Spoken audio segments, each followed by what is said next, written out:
Hey there, night wanderer.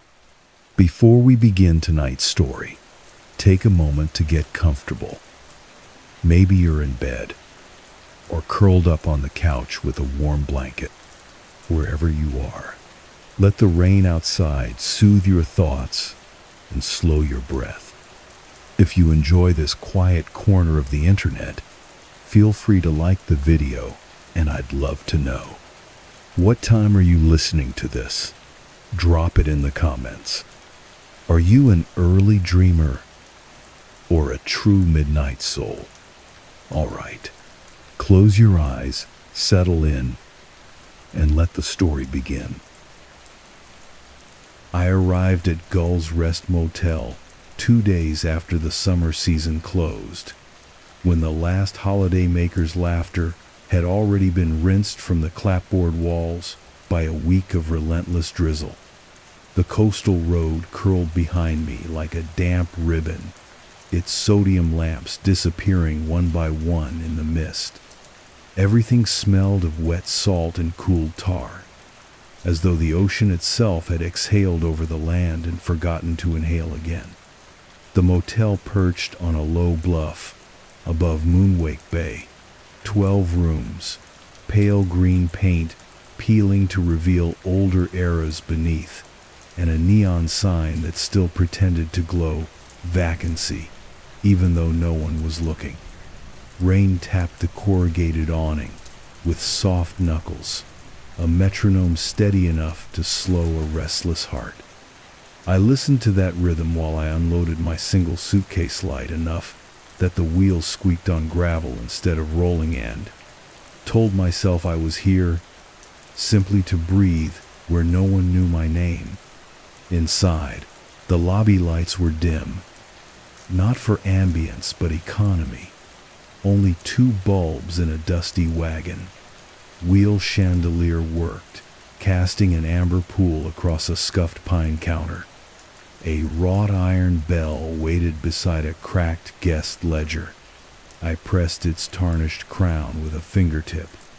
The chime came out shy, more a whisper than a ring, and drifted away beneath the steady rain patter against the mullioned windows. From the back office shuffled Mrs. Lorimer, silver hair pinned tight, cardigan the color of oatmeal left too long on the stove. "You must be the caretaker," she mumbled, sliding thick spectacles up the bridge of her nose, as though focusing on me required effort. I nodded. Only until spring. She accepted that without further questions, the way small towns accept the tide, inevitable and best unexamined. A single sheet of paper changed hand terms of employment, handwritten in blue fountain pen loops. I signed with a name that felt distant on my tongue, as though spoken by someone standing a room behind me. Rain hushed across the lobby roof. Mrs. Lorimer's voice joined it, low and even. "Front desk phone rarely rings after October. Linen closets between rooms 5 and 6. Generators in the shed if the wind takes the lines. Breakfast corner stays closed, no point heating the griddle. Keep the paths salted if there's frost."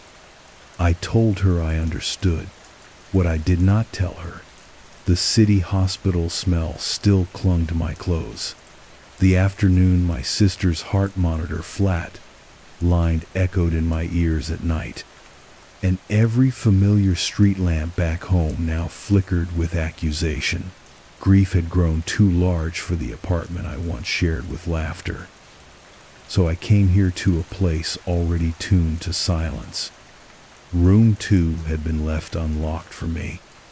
Inside, the decor whispered 1,973 wood panel walls, a sand-brown carpet worn silky in the middle, a brass lamp with a pleated shade that tinted the air honey dark.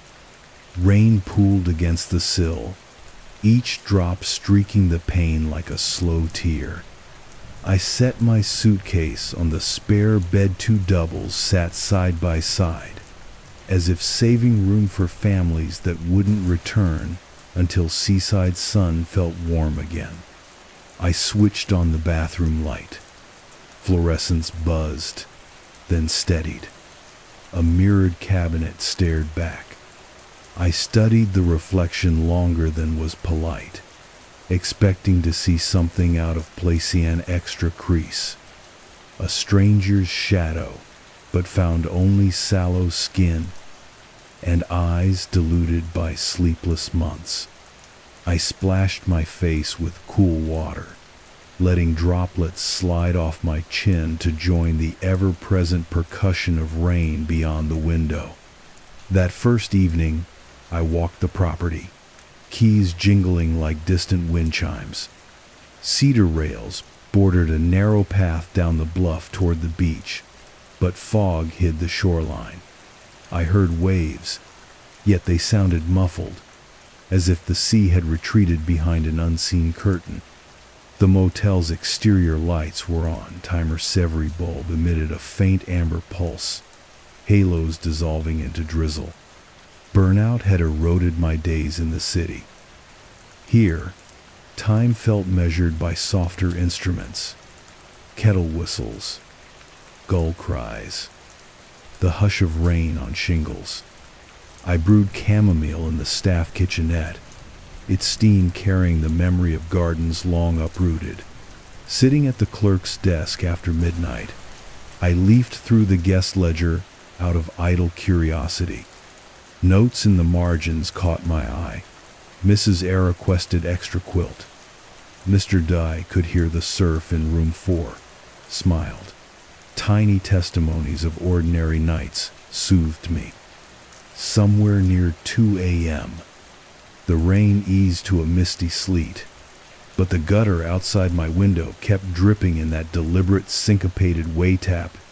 Tap, pause, tap that. Feels like someone thinking aloud. I drifted into half sleep, coat still on, boots unlaced. In that blurred threshold the motel seemed to breathe, boards settling with sighs, pipes humming low lullabies. Each sound folded into the next until awareness thinned. A sudden stillness woke menacing loud, simply the absence of a noise I hadn't realized I was counting on. The gutter's drip had stopped. I listened, holding breath. The silence was not quite silent. It felt padded, as though I'd pressed cotton over my ears. I waited for the next drop. None came. Rain, however, still whispered against the roof. I heard its farther hush. Only this one rhythmy rhythm had ceased. I told myself the gutter must have finally emptied. Yet unease fluttered at the edges of my calm like moth wings, skimming a lampshade. To steady it, I returned to the desk and found an old maintenance ledger. Turning pages soothed me with papery rustles.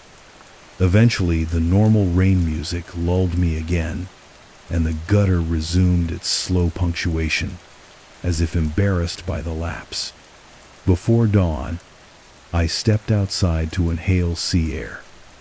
The sky was colorless, horizon smudged. Deck chairs leaned folded under plastic sheeting, beads of rain sliding down their spines. Somewhere far off, a buoy bell clanged once, muted by fog. I watched the motel windows reflect the dim courtyard light and paused. My own reflection lagged by half a heartbeat, catching up like someone late to join a conversation. I blinked. The glass, having played its small trick, obeyed the laws of optics once more. I blamed fatigue. Still, when I climbed back into bed and the rain threaded itself through the vent in gentle sibilance, the memory glimmered. The notion of an image that paused to consider me before following.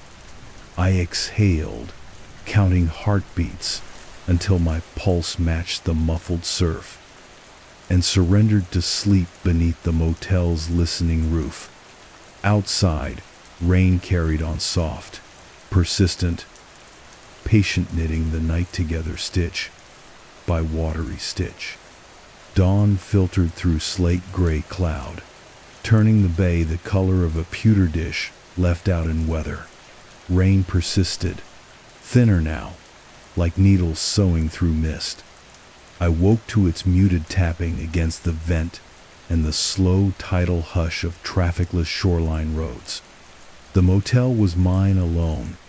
Every occupied room in the ledger lay dreamless, names smudged by earlier guests who had long since followed the sun south. My first task was ritual.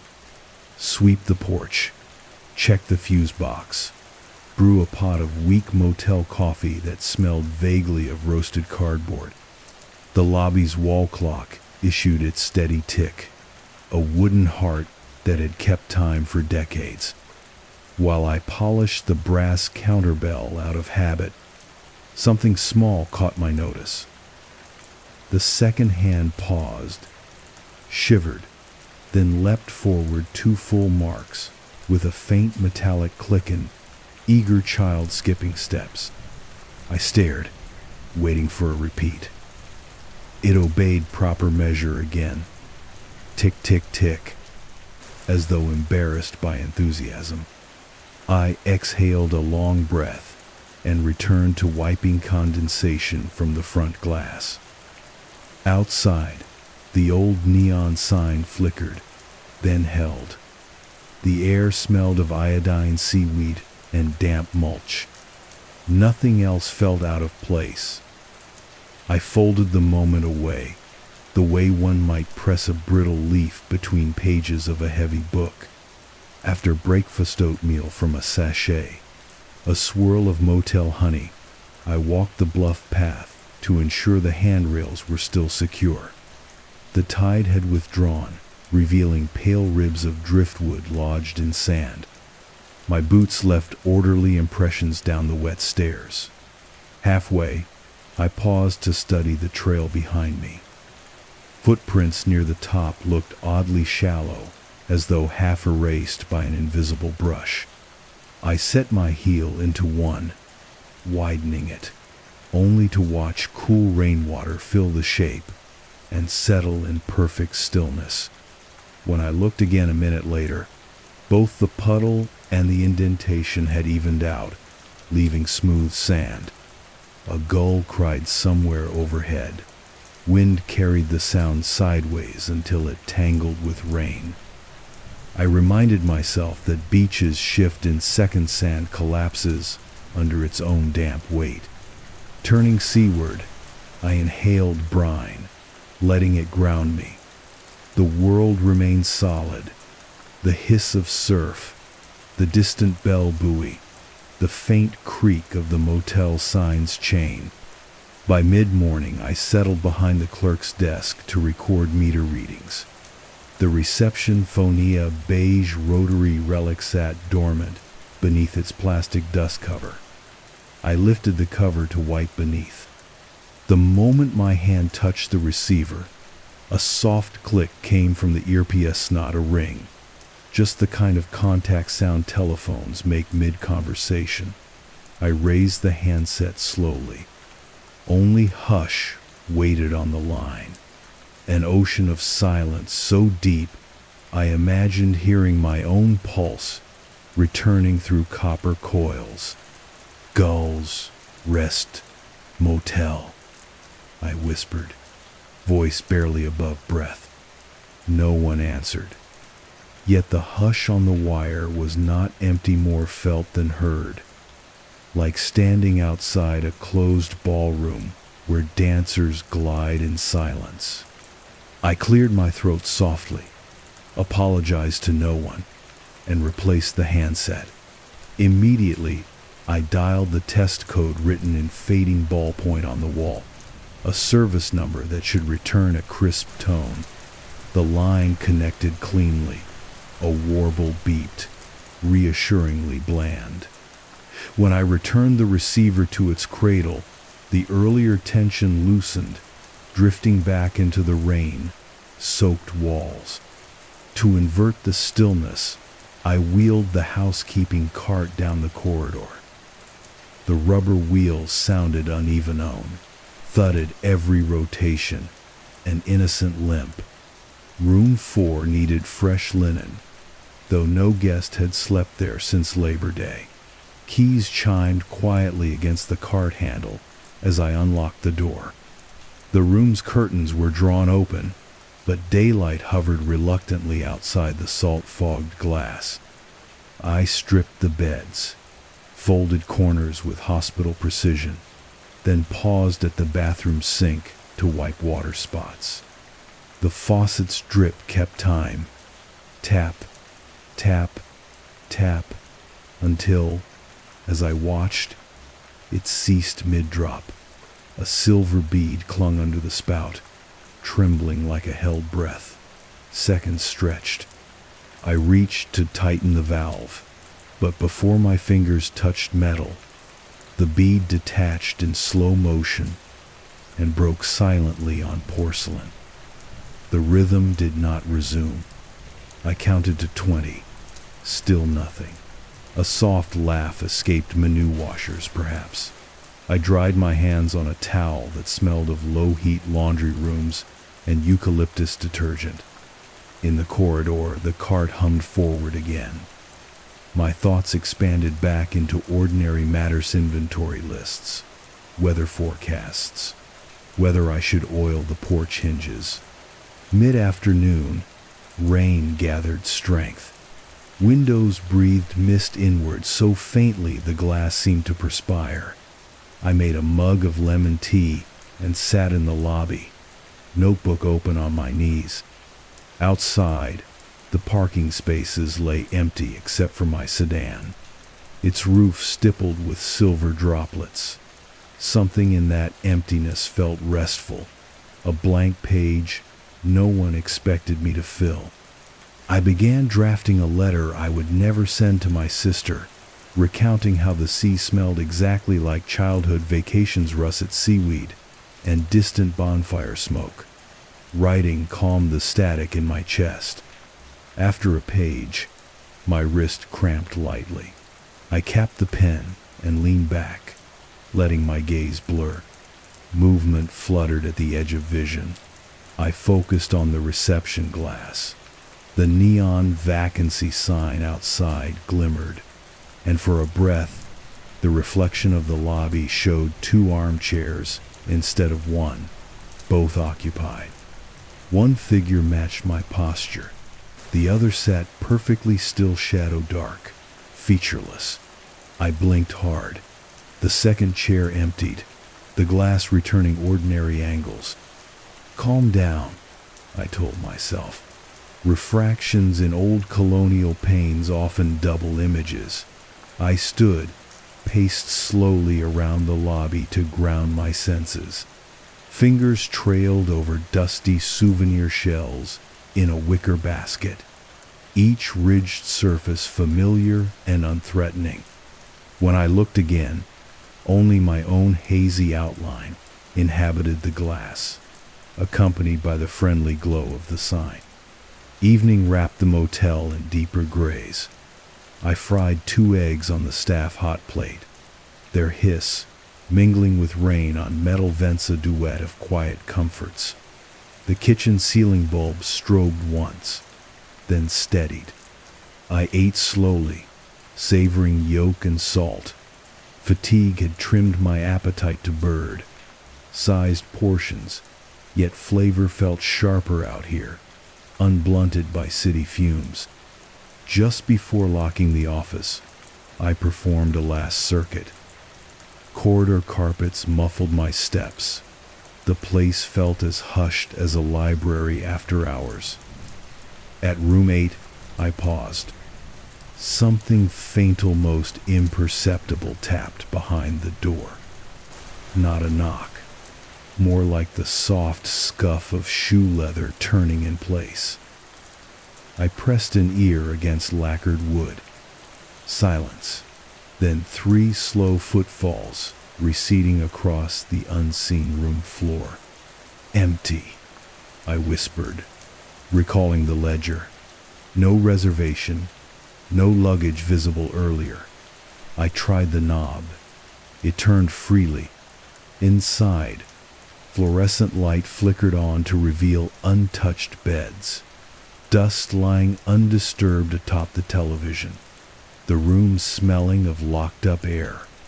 I stood in the doorway until the hush felt normal again, until rain's distant patter reasserted itself as the dominant soundtrack. I closed the door, noted the oddity in the maintenance book: possible pipe expansion, rodents. An echo misheard and returned the keys to their hook. Upstairs, in room 2, I unrolled a wool throw across the bedspread. The lamp's honeyglow pooled around me, and the small alarm clock ticked with dependable regularity. Yet the memory of room 8's phantom steps lingered like aftertaste. To rinse it away, I opened the bedside journal my sister once gifted mate's pages, edged in gilt, spine smelling faintly of lavender glue. I wrote a single line. Tonight the rain feels like company, and beneath it drew small spiral waves until drowsiness arrived. Lying down, I listened for the gutter outside. It dripped faithfully, no unusual pauses. The air heater cycled on, exhaling warm breath across the room. Above, the roof creaked normal wood settling, telling its season story. My eyes grew heavy, pulling the ceiling farther from focus. Somewhere between waking and dreams, another hush bloomed. Not silence, but subtraction. The heater clicked off mid-cycle, leaving a hollow where its murmur should have lingered. Rain continued. My pulse quickened. Then, as if obeying a conductor, breath slowed and matched the new quiet. I told myself appliances misbehave in storms. Moments later, the heater resumed at a lower, softer whir, almost apologetic. Calm, thick and woolen, enfolded me again. I counted each exhale until numbers dissolved. The last thought before sleep was small and draped in velvet. The motel is learning my rhythm. Down in the lobby, the wall clock kept time. Its second-hand, perfectly disciplined own step, and no more. Outside, the neon sign burned faint coral through fog, reflecting a single shape in window glass, patient, waiting for dawn's diluted light. And always, rain stitched the dark together, a gentle seamstress never working in haste. Rain carried the morning in on silver threads so fine they looked spun from moon dust. I woke to that silken hiss and, for a moment, believed I was still drifting somewhere below dream tide. Then the motel's gentle musk-cold cedar, drying linen, faint ozone from seaside storms folded around me, and I remembered where I lay and why. The lobby clock struck 8 with a single wooden click. Yet, when I glanced at its face, the hands pointed to 7:30, as though the mechanism had offered a courteous warning ahead of schedule. I tapped the glass. The minute hand slid forward one quiet motion, neither hurried nor repentant, until true time was restored. After tea, I walked the upper corridor, cartless, listening. Carpets muted each step, but somewhere behind walls a new cadence answered.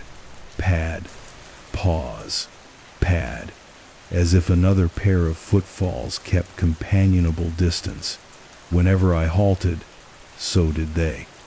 I felt no menace, only the curious sense of an echo experimenting with autonomy.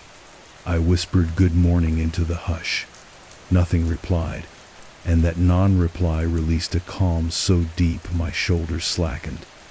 Still, small puzzles multiplied. In room 6, the wardrobe stood half an inch farther from the wall than yesterday, casting a narrower shadow. I nudged it backward, sliding over carpet with a subdued sigh hand, made mental note to check for uneven flooring. Downstairs, the reception guest book lay open to a blank spread, yet the fountain pen beside it was uncapped, nib glistening, as though someone had finished a sentence and forgotten to dot the final I. Mid-afternoon brought a lull in weather, rain reduced to mist, wind absent. I took the lull as invitation and followed the bluff path toward the beach. Each footfall printed clearly in wet sand. I walked to the tide line, turned, and scanned the trail. My tracks repeated backwards. Heel, first where toes should be, as though someone mirrored my journey a breath behind. A blink scattered the illusion. Impressions looked ordinary once more. Even so, I did not linger. Back at Gull's Rest, the hallway lights glowed softer than I remembered, amber verging on rose. I climbed the stairwell. The ascent felt half a turn longer, as if an extra step had insinuated itself between landings. I counted the steps aloud on the return. 13 down, 12 up. Rain resumed before I could test again. Drumming on roof vents, in patient syncopation. Near dusk I brewed cocoa in the staff kitchenette. Steam haloed the rim of a chipped enamel mug-cold blue against winter milk foam. I carried the cup to the lobby and set it beside the rotary phone. The receiver gave a brief sigh, settling deeper in its cradle without being touched. I watched, breath stilled, no further motion. I reminded myself that old plastics warp with humidity. Evening chores complete, I lingered in room 8, the one that had whispered footsteps. The air smelled of shut drawers and distant salt. I pulled curtains wider, letting rainlight silver the carpet. Reflections appeared in the glass. The room behind me and, faintly imposed, the lobby clock, though 3 walls and a corridor separated us. The clock's second hand ticked along the pane, indifferent to architecture. I laughed soft, astonished. The sound felt permitted, almost welcomed by the walls. When I blinked, the anomaly dissolved. Only my face hovered there, gentled by lamplight. Yet a hush settled over furniture, as though the room had shared a private joke with me and now waited for the next. That night, I drafted another unsent letter to my sister, handwriting slow, vowels elongated by thought.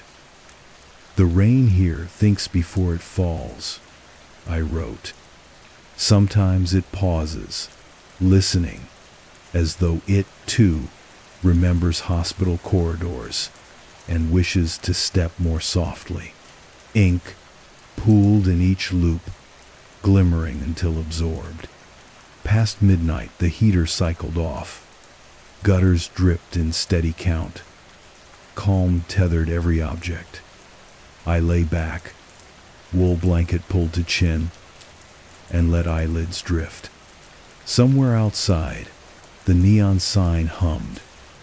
I pictured its coral glow feathering across Fogan Saw. In mind's mirror, 2 silhouettes again, mine and the quieter twin who lagged half a heartbeat. Sleep reached for me. Just before surrender, one last murmur threaded the dark. The lobby bell rang single, shy, distant, not loud enough to jolt, only curious enough to note.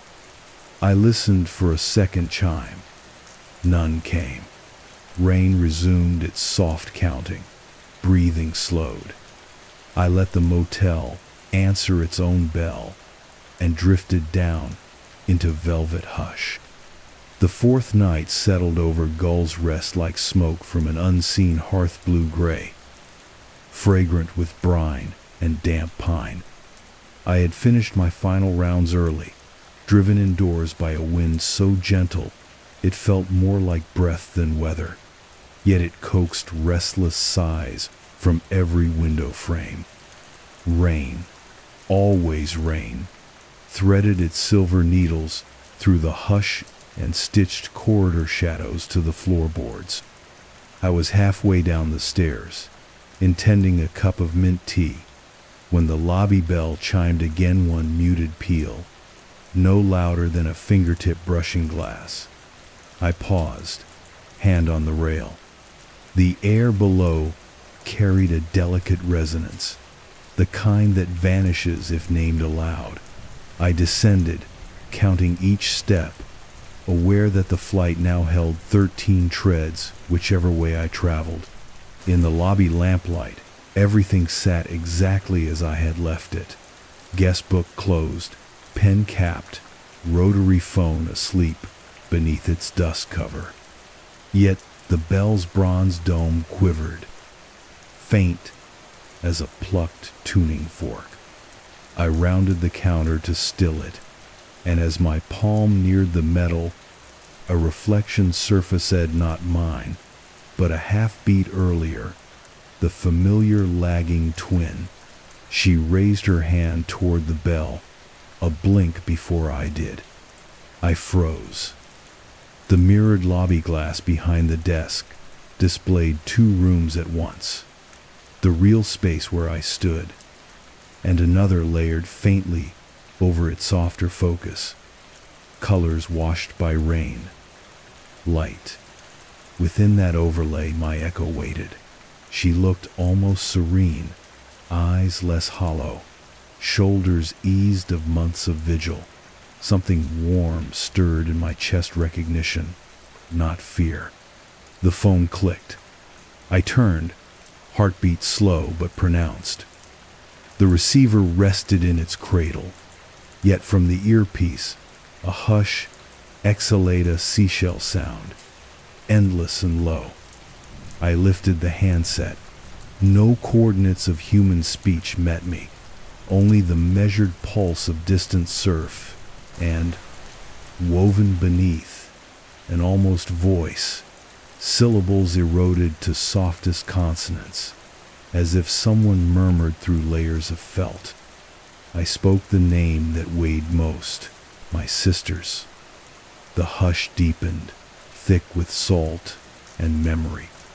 Across the lobby glass, my echo's lips shaped the same name, fractionally ahead.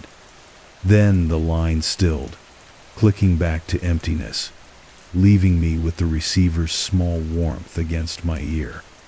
I replaced it gently, lungs filling with sea-soaked air that seeped through door seams.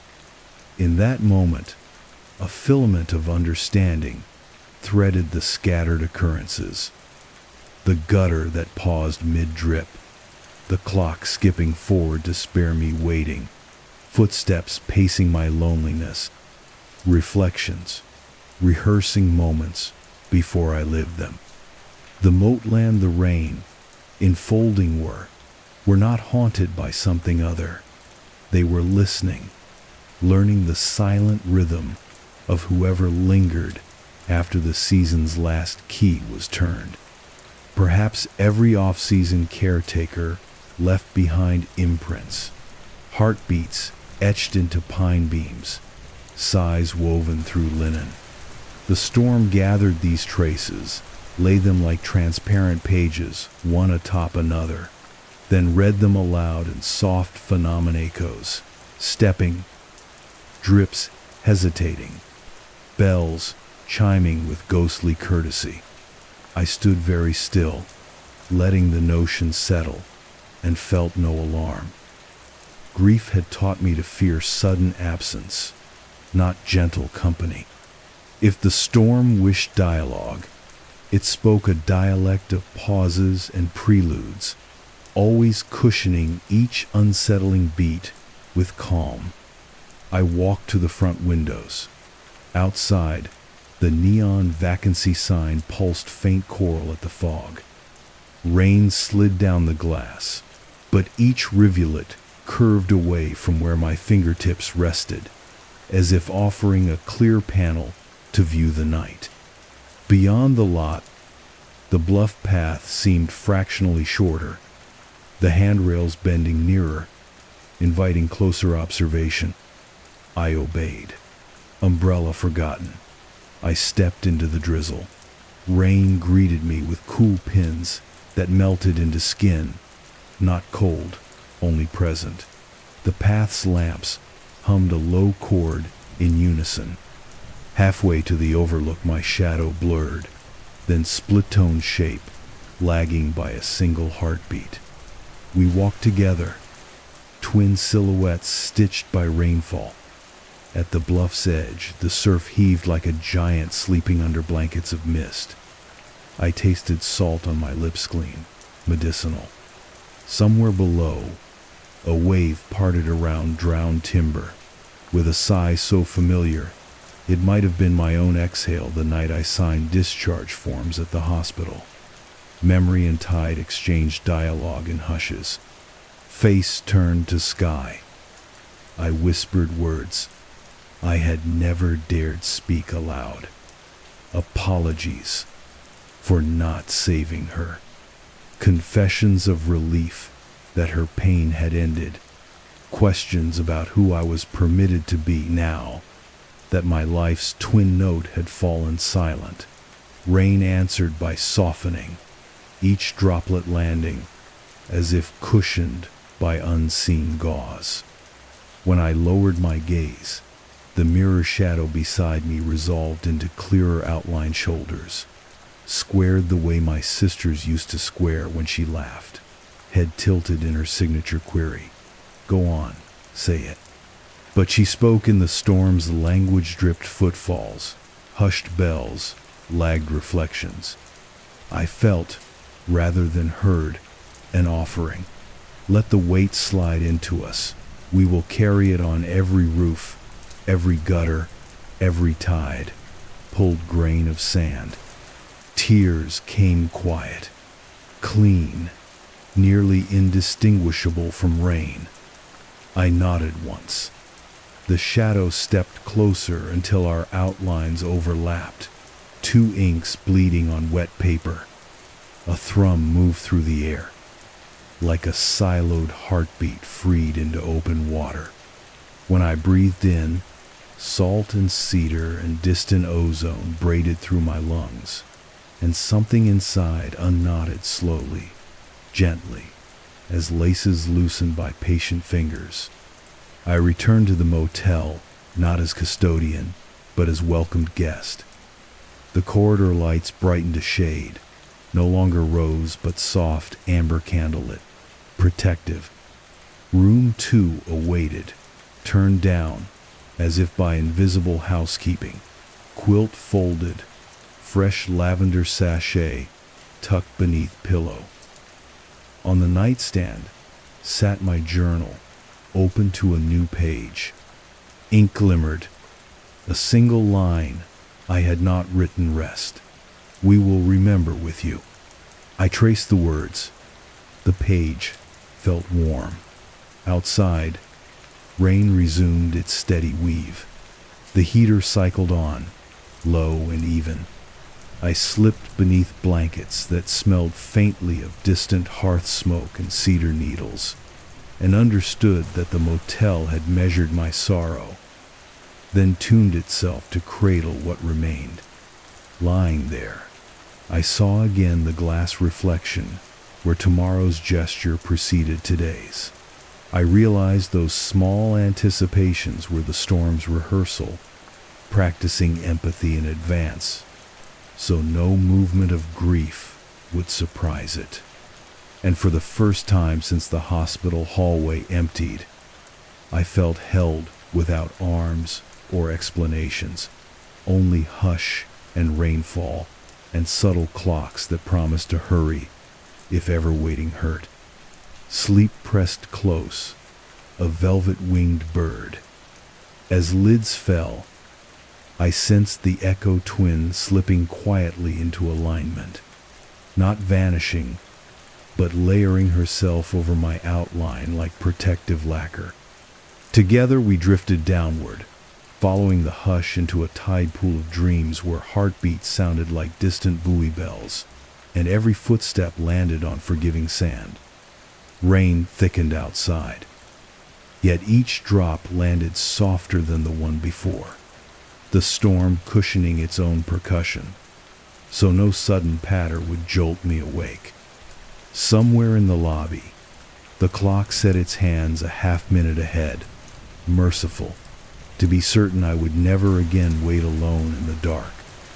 And in the phone's hollow receiver, the sea sang quietly to itself, promising to hold my secrets until morning. Morning arrived without announcing itself. There was no brightening of cloud or rattle of windanly, the same patient drizzle, as if night had chosen to remain and watch over those who slept.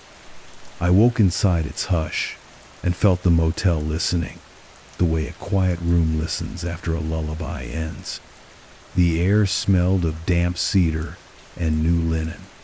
On the bedside table, the alarm clock displayed 7, but its hands did not move.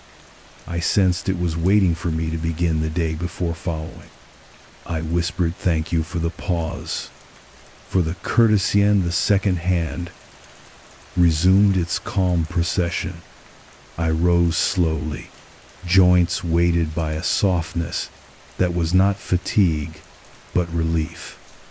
In the mirror, my reflection matched me without lag. Our work was done. Yet behind the glass, very faint, a second horizon glimmer drained silver. Sister quiet confirming that the echo would remain nearby, ready to step forward when I needed accompaniment. Downstairs, the lobby smelled of citrus polish and weak coffee. The bell sat still, its bronze dome restful. I opened the guest ledger to yesterday's blank page. Beneath my fingertip, new lines had appeared overnight in the same looping fountain, pen hand. Room of heartbeats aired. Gull's rest will carry the rest. No signature was necessary. I closed the book, feeling its weight settle like a finished chapter. Outside, the bluff path was shorter again, just a dozen paces to the overlook. Rain stitched the sea to the sky so finely the seam was invisible. I leaned on the rail, listening to waves move beneath mist. Their rhythm matched my breathing matched the rain, and for the first time in many seasons, the three were indistinguishable. Grief, I realized, is a shoreline, always eroding, always remaking itself in quieter curves. The storm did not erase pain. It diluted its sharpness the way fresh water gentles salt, until sorrow could be sipped instead of swallowed whole. In return, I left something of myself, perhaps a memory, perhaps a promise folded into the lull between raindrops, to accompany the next weary traveler who sought refuge after the season closed.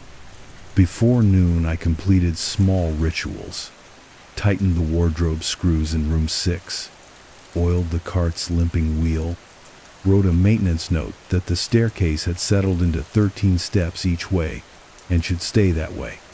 Then I brewed chamomile and took it to the lobby armchair, the single armchair. Now, perfectly sufficient. Steam rose in lazy scrolls, blurring the boundary between cup and air. I did not need to leave Gull's Rest that day, or any day soon. Spring might come and the neon vacancy sign would blink brighter, inviting louder lives to fill the rooms. But the motel would remember how to soften its clocks and hush its gutters, whenever someone arrived carrying too much silence in their chest. It had learned the cadence. Dusk settled early, violets sliding into pewter. I dimmed the lobby lamp, let the rain-lit windows provide their own solace, and closed my eyes. Heartbeat slowed. Somewhere in the corridor, footsteps padded on Seno. Longer echo, but gentle guardianthan faded. All was in balance. The house, the storm, the two halves of my reflection. Sleep came without dissent, as if I had merely stepped sideways into another, softer room. There, tides murmured lullabies through cracked shells, and every door opened onto rain that never startled, only sighed. I drifted, anchor light, and sure that if I ever woke tangled in sorrow again, gulls restand the listening storm would loosen the knots, strand by strand. The last sound before true rest was a gutter drip, perfectly timed, promising the night would carry the weight for me. If you're still awake, a gentle tap on the like button helps us make more night stories. I took the ranger's key on the second to last day of autumn, hours after the tourist road closed and the mountain wrapped itself in its first slow rain of the season. My truck's tires sighed over wet gravel until the path narrowed to a ribbon no wider than a creek bed. Beyond that point, the world was only cedar, cloud, and the lonely cinder block base of Havenlight Fire Tower. 5 stories of timber and corrugated steel rising into a sky the color of pewter cloth. Rain whispered on my jacket, hood soft, patient, unhurried, while mist drifted among the trunks like sleepwalking deer. I paused at the tower's foot to taste the air. Damp lichen, distant charcoal from old campfires, and a faint sweetness that reminded me of wet wool blankets left on a porch rail. For a moment, my pulse matched the drizzle steady. 60 beats a minute, nothing more expected.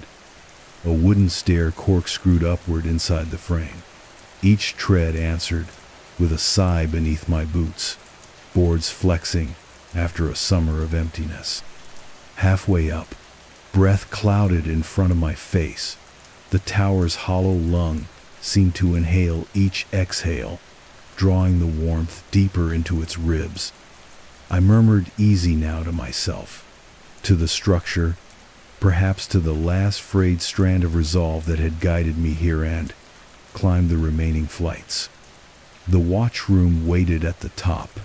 4 glass walls, rain, blurred, and a low roof where lantern hooks dangled like arrested pendulums. In the center, a map table stood under a canvas cover.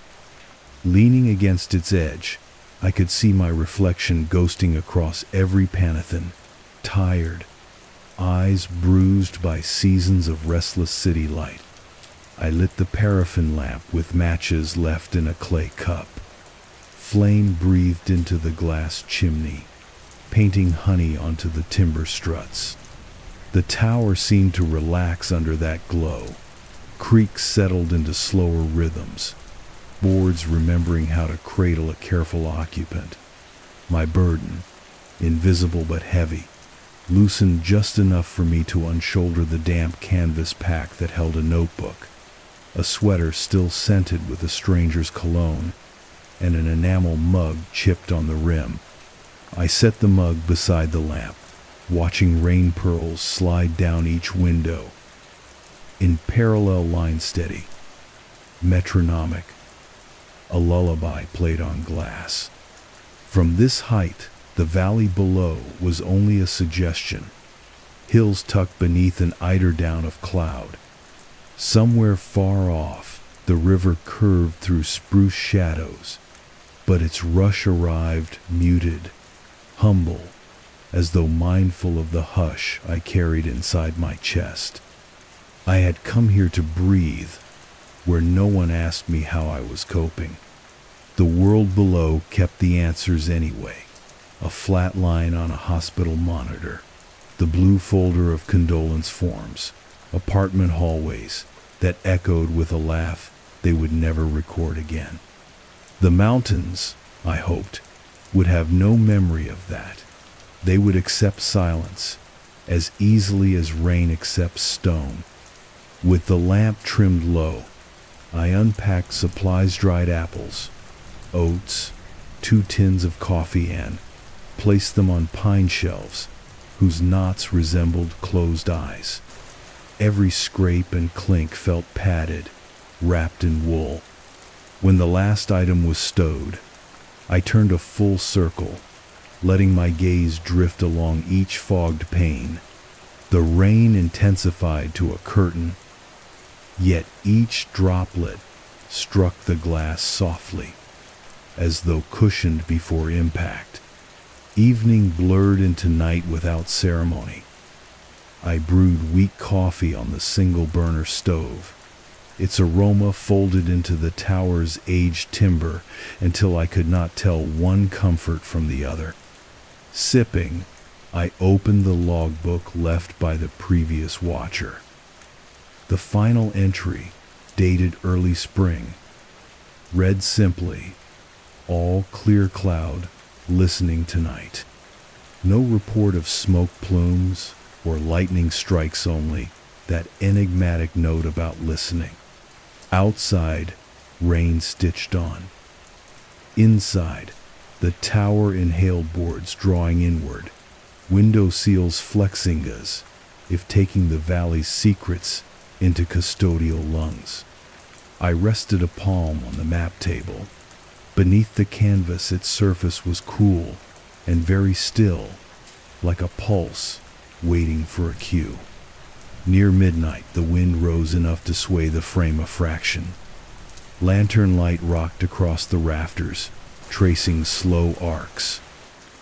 I steadied the chimney with a fingertip and let the shadow swings lull me. Footsteps of storms past seemed to pace the roof. Each time a board creaked, the room responded with a deeper stillness, offsetting tension with lull. I kept watch until the lines between eyelids and rain stripes blurred. When I finally unrolled my sleeping bag beside the south window, the valley was a black quilt pricked with 3 distant glimmers farmstead lamps, surviving the storm on their own terms. Sleep gathered carefully, respectful of bruised thoughts. Just before drifting off, I heard the tower breathe again, timbers expanding, accepting my weight as part of its architecture. Rain, gentle to the hush of pages, turned in a library.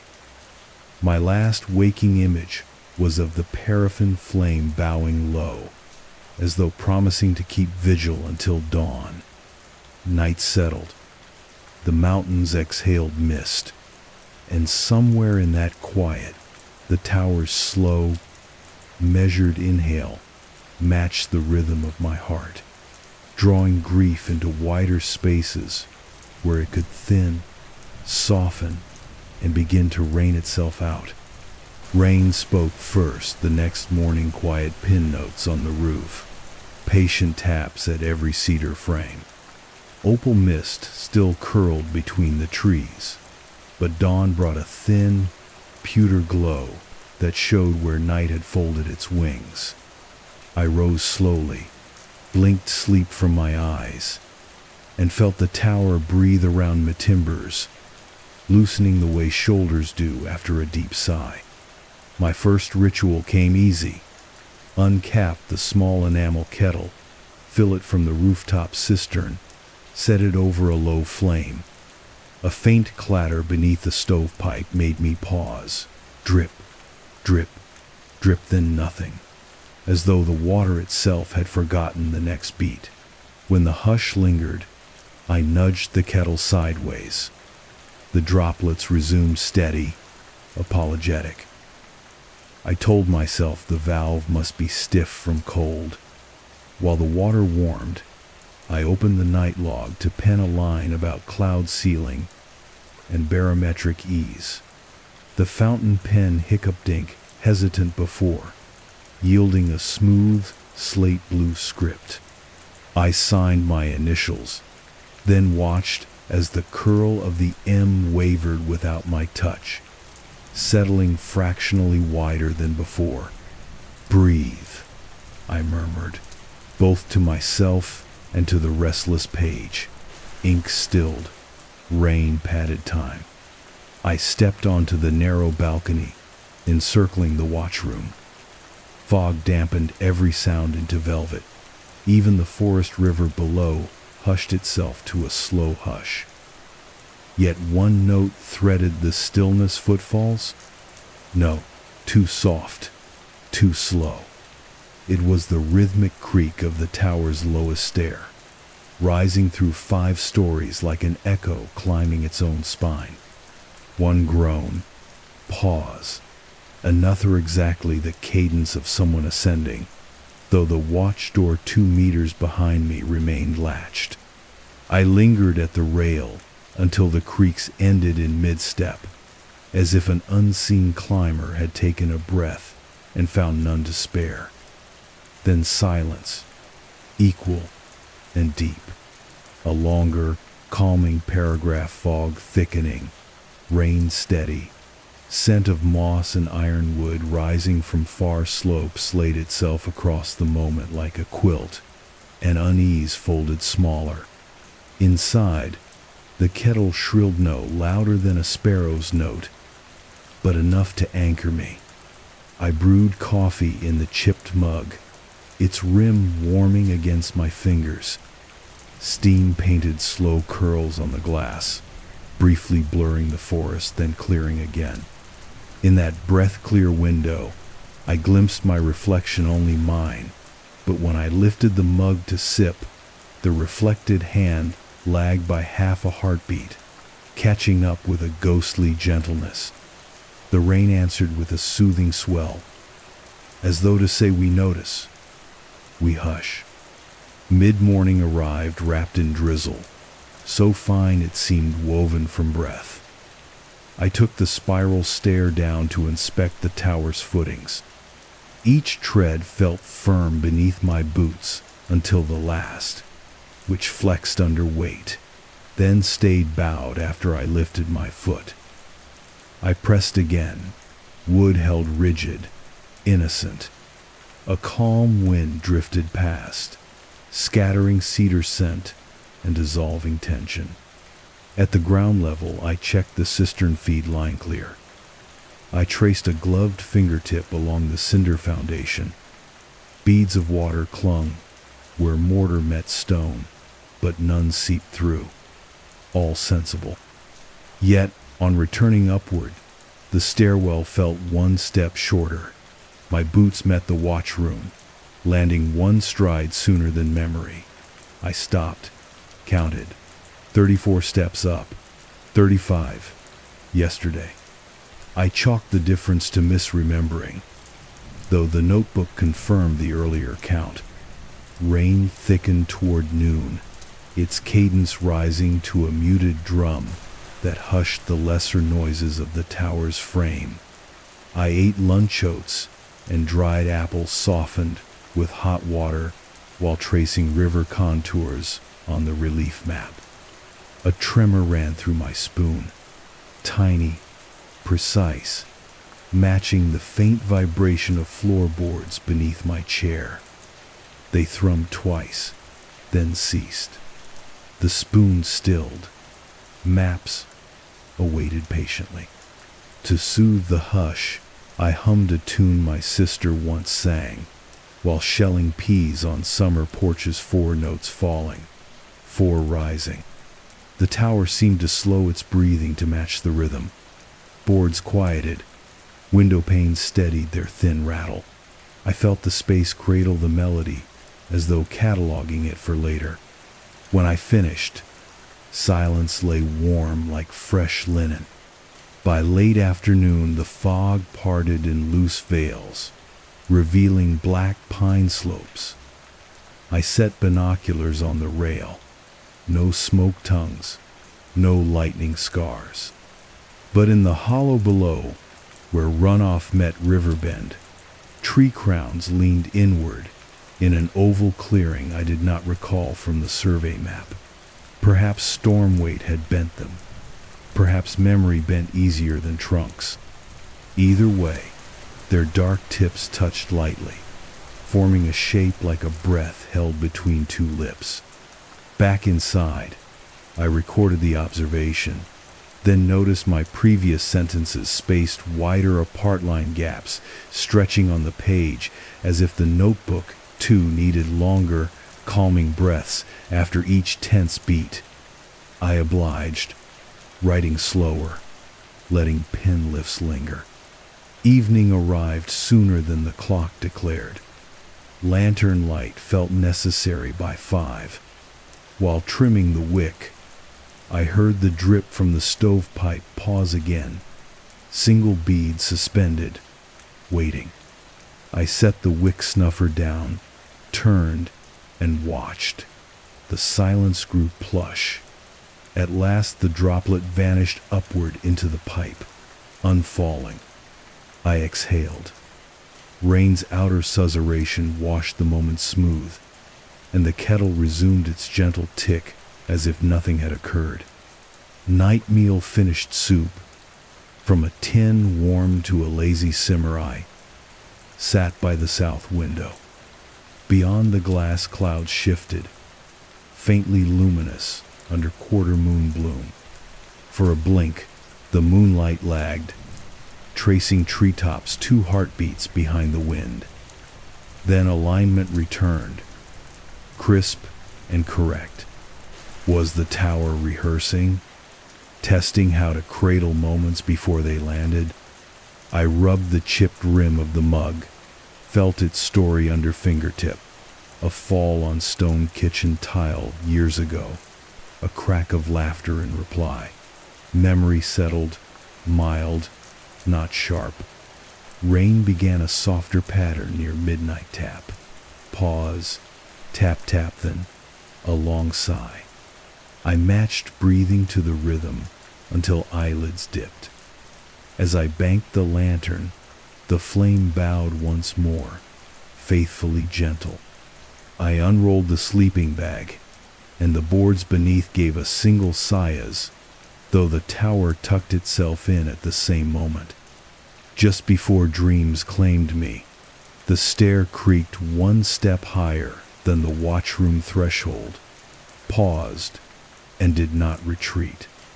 The hush that followed felt careful, composure laid over uncertainty. I whispered rest, and the air accepted the word, setting it like a feather atop the silence. Nothing else moved. Rain steadied into a long, even Fallon audio blanket.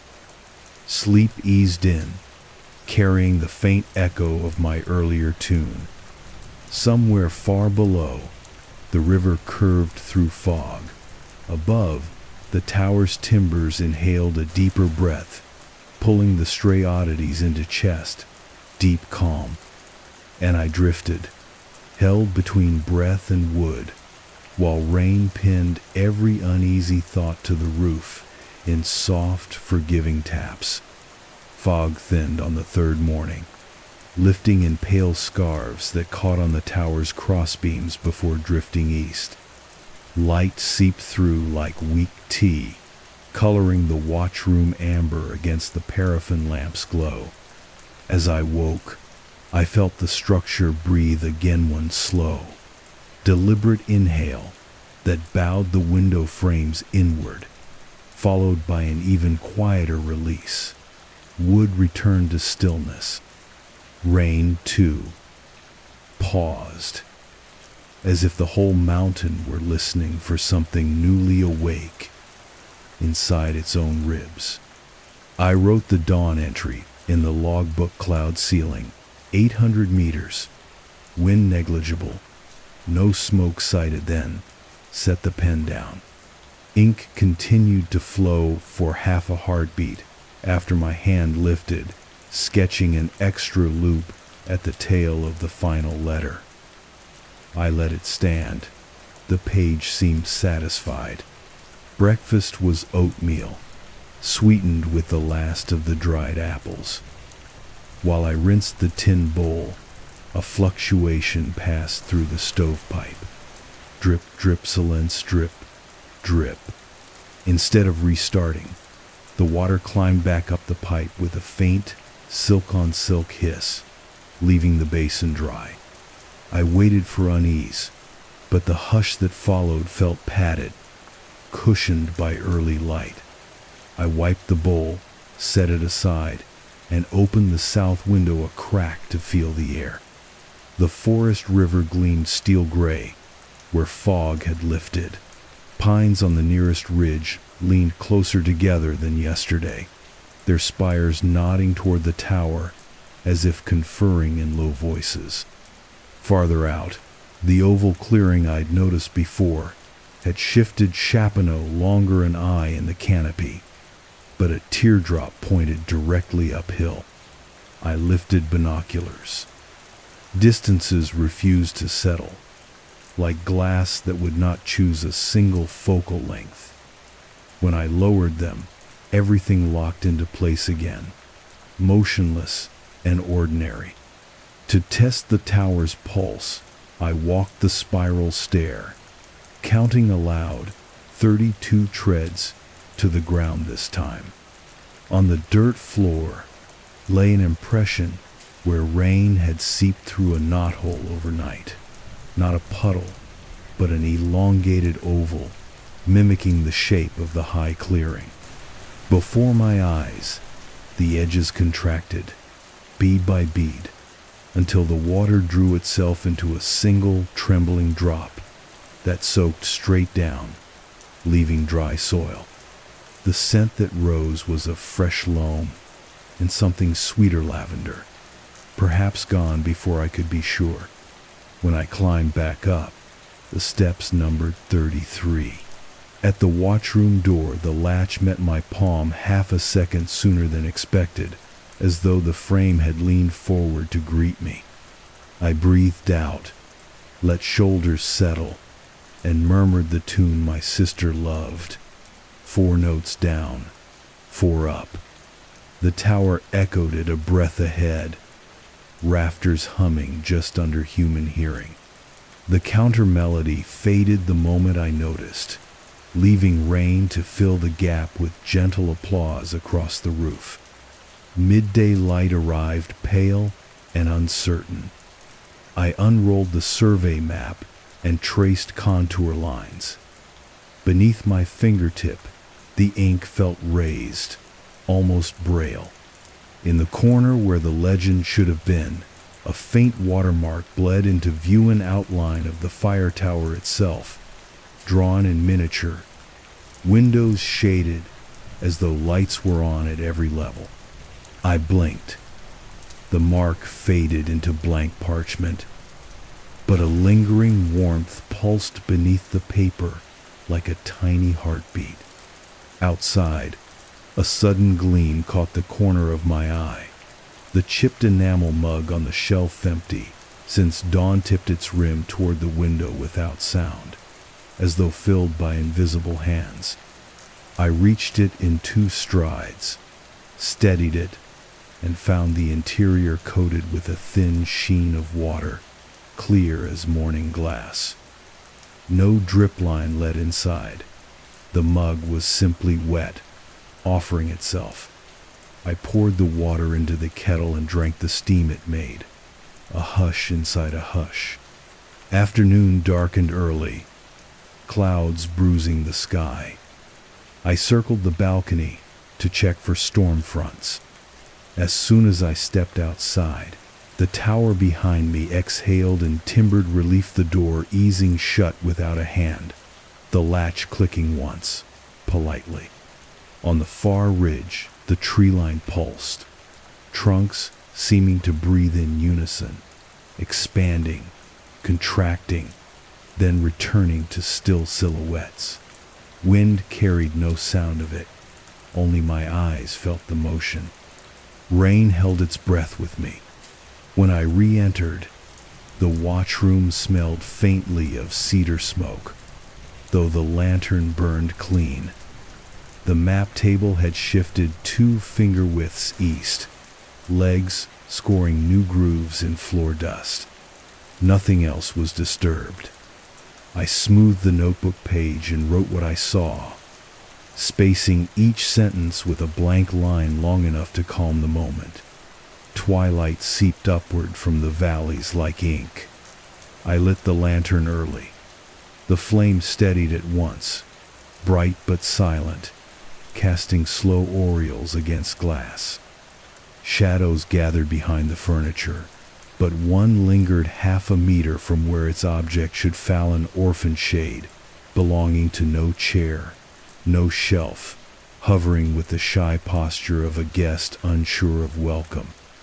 I inclined my head, acknowledging it, and the shadow edged closer until it matched the chair's legs precisely, clicking into alignment like a puzzle piece finding home.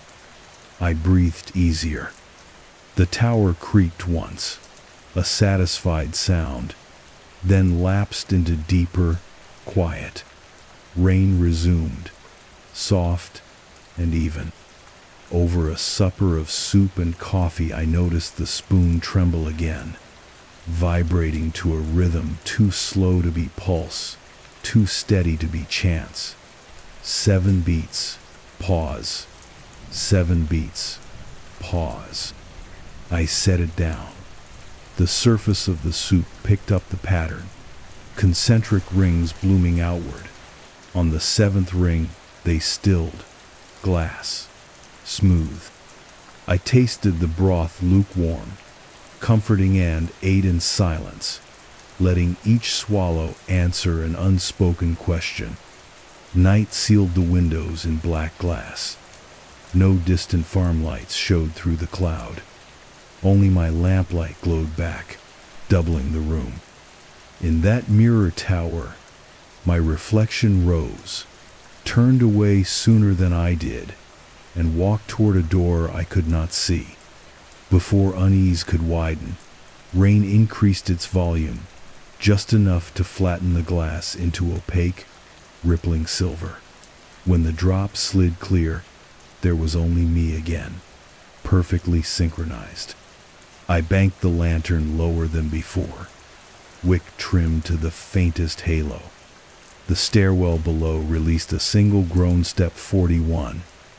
If the count were unchanged, and held the note like a cello string, until I whispered the 4-note lullaby, wood answered with softer resonance, the vibration distributing down the spine of the tower until every beam sounded gently, then faded. I unrolled the sleeping bag and lay beside the south window. Boards beneath me breathed rise, fall, rise, mirroring my chest. Beyond the glass, pines leaned invisibly closer, their needles tapping rain in countertime. Tap, tap, pause. Tap, tap, pause. Each pause stretched long enough for calm to settle before the next gentle insistence. As sleep approached, the tower took one final inhale. Windows flexed. Lantern flame bowed low. Mug on the shelf turned its rim toward the door in quiet greeting. Somewhere beneath the floor, a drop of water unfell, returning to the pipe with a sigh like a dream drawn back into the mind that made it. I closed my eyes. The mountains exhaled through cedar and stone. The tower matched its rhythm to mine. Rain softened until it was only memory of rain, suggestion of rain, a velvet hush that threaded around every lingering shard of grief and smoothed its edges one by one. In that cradle I drifted, sensing the architecture tilt, almost imperceptibly shaping itself to fit the curled outline of a sleeper, at last safe enough to dream. I woke before true dawn, though the world outside still felt taut with midnight. A hush pressed close dense, expectant as if every wet pine needle along the ridge were listening for the next breath. Within that quiet, I sensed the tower had changed shape again. The ceiling felt a palm width lower, the floor broader beneath my sleeping bag, the lantern hanging straighter, as though some invisible carpenter had spent the night adjusting angles to a calmer geometry. I sat up slow. Rain traced the windows, but its rhythm was different. No longer scattered taps, rather a long, continuous exhale, a sound closer to distant surf than mountain shower. I held my breath to hear it better, and the tower obligingly stilled every other noise. No board creaked, no pipe dripped. For one suspended moment, I felt I was floating inside the pause between two heartbeats. Lantern light was low, guttering, yet the room glowed with a pearl-gray luminance that seemed to leak from the walls themselves. In that soft radiance, I saw what I must have missed each night.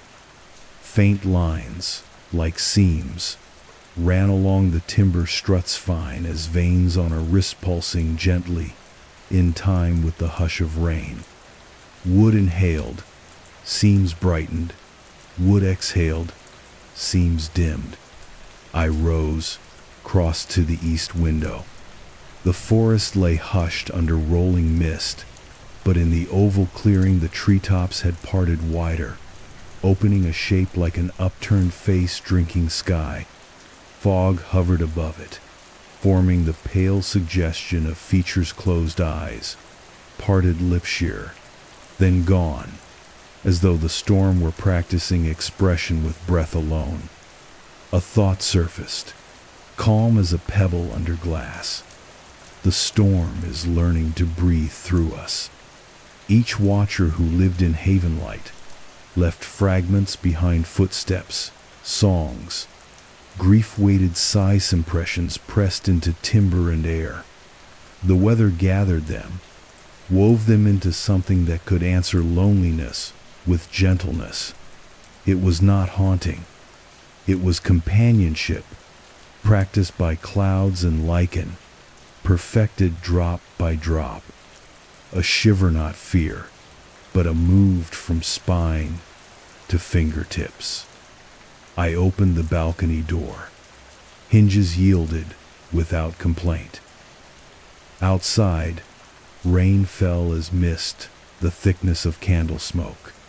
The air tasted of cedar needles steeped in cold water. Below, the spiral stair curved down like a windpipe. Each tread glimmered faintly, waiting. I descended, counting 30, 20, 9, 28.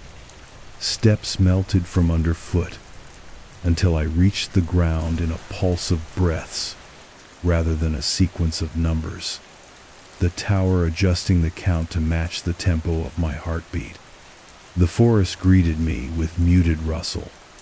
Among trunks, rainfall whispered secrets in syllables, too long to carry meaning, yet full of comfort. I walked toward the clearing. Pine boughs leaned aside. Moss softened every footfall. Midway down the slope, I passed a fallen log, where mushrooms formed a tidy semicircular caps inscribed with hair-fine lines that mirrored the notebook's widening margins. At the edge of the clearing, the hush swelled. Rain paused mid-air, suspending droplets like glass beads on invisible threads. The treetops inclined inward, framing sky the color of unlit lantern glass. My breath echoed louder than wind, so I slowed it, matched it to the silent fall of rain held aloft. In the center, the earth was Barreno grass, only damp soil, warm as freshly turned bread when I knelt to touch it. A faint vibration thrummed through my palm. 7 beats. Pause. 7 beats, me sister's childhood tapping pattern when she wanted reassurance in the dark. Tears rose, quiet, unstartled. I whispered her name, one word folded into mist. The soil answered with a bloom of warmth that climbed my arm, filled my chest.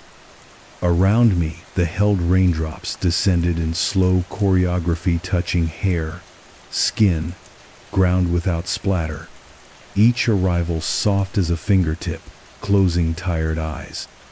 In that moment I understood the tower's inhalations, the clearing shifting shape, the notebook's widening spaces, the storm, the wood, the valley all were arranging themselves to carry the weight of unfinished farewells, not to erase them, but to rock them into gentler rhythm until sorrow could be breathed instead of born.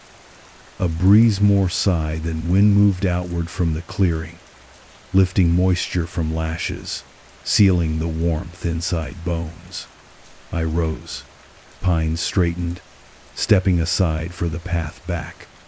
Each stride felt steadied by invisible hands, guiding boots to solid ground. When the tower re-emerged through mist, its windows shimmered with lamplight, though I had left the lantern barely lit. The structure seemed taller, prouder, yet welcoming an open throat, ready for another shared breath. Climbing, I found the stair returned to 34 steps, as if the tower wished to reassure me that it could settle again once the message was delivered.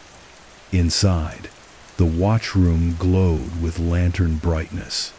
The chipped enamel mug was full of water warmed to tea temperature.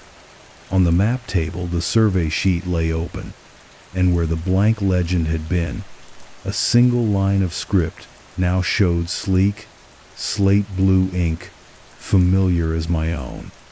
We will remember the rhythm. Rest. I traced the words. The paper beat softly beneath fingertip, pulse matching mine. Rain resumed its steady hush, no longer surf, like but gentle patter against glass. Ordinary, soothing. The seams in the timber faded to still wood grain. Content.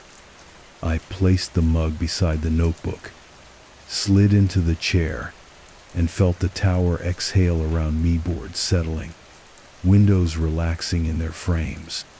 For the first time since I arrived, the logbook's margins remained still as I wrote, needing no wider spaces. My sentences found natural length without stretching.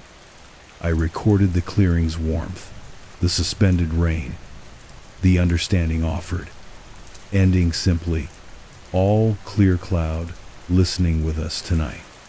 Outside, dawn finally broke pale gold, diffused through cloud. The valley answered with a distant thrush call, first bird voice in days. I opened the south window fully. Cool air drifted in, carrying petrichor and faint lavender. The chipped mug steamed, scenting the room with rain-brewed silver tea. I lifted it in quiet salutation to the storm, to the memory it cradled, to the unseen caretakers who had sung before me and drank. Warmth slid down throat, pooled behind sternum, and lodged there as steady glow. In the far clearing, pines slowly unbent, closing the upturned face. The earth's pulse receded into ordinary soil, balance restored. The tower breathed once more, gentle, satisfied. Its timbers fell to calm stillness. I folded the survey map, capped the pen, and let silence settle like new snow. Rain kept its soft cadence, an even lull that promised the final phase would carry sleep, not questions. I whispered a final thanks. The room held the word, warmed it, and let it go as a sigh into the valley. Behind me, unseen, the stairway's highest tread creaked down polite footstep, no more than hushed, as though someone had reached the door and chosen not to disturb it further. The lantern flame bowed low in acknowledgement, steady as a heartbeat. Night would come again, but I felt certain it would arrive softened, padded by the rhythm we now shared. Inhale, exhale, hush. Evening folded into the tower like felt, muffling every last angle of daylight, until only the paraffin lamp remained, its wick trimmed to a single petal of flame. I moved quietly through the watchroom, making the small gestures that close a place for night. Shuttering the logbook, cinching the kettle lid, drawing the wool blanket over the map table so its ink could dream in darkness. Outside, rain returned to its earlier hush-along, even breathing that rose from valley floor to timber rafters without ever sharpening to wind. I stepped onto the balcony one final time. Cloud hung low, luminous with hidden moonlight, and the pines below glimmered with beads of water that refused to fall until the forest gave permission. Their patience felt kind. The spiral stair behind me creaked once the familiar footfall that never sought my attention only offered presence. I turned back and murmured, "I'm all right." And the tread answered with a soft settling, as though it, too, could finally rest. Inside, the tower seams no longer pulsed. They had gone quiet, content to let my own heartbeat carry the rhythm forward. I laid out the sleeping bag, but tonight I did not crawl inside. Instead, I unrolled the extra wool blanket Tun used until no one, spread it across the floorboards near the south window. Lantern light pooled there in a gentle oval, enough to see the notebook waiting where I had left it. I wrote without hurry, how the storm had learned to shoulder sorrow, how the clearing had held a pulse that was not only mine, how grief had changed shapeless a weight, more a tide that moved in and out beneath every breath. I ended with a single line, deliberate and unadorned. The watch is shared now. The night knows our names. Closing the book felt neither final nor reluctanted, was simply the right cadence for the last page.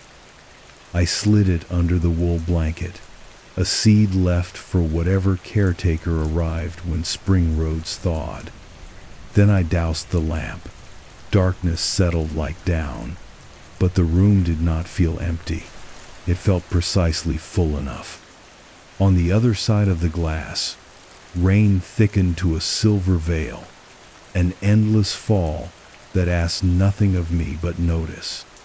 I rested my forehead against the cool pane, and in that reflection I saw only one outline, mine, yet it carried the faintest halo, as though another figure stood half a step behind, arms lengthened into light.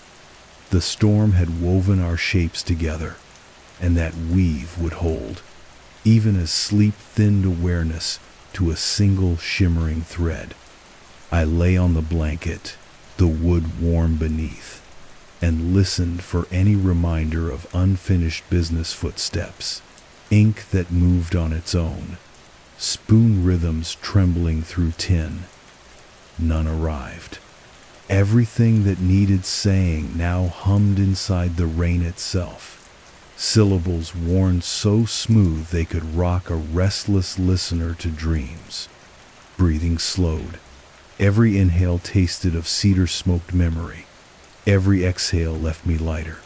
I closed my eyes.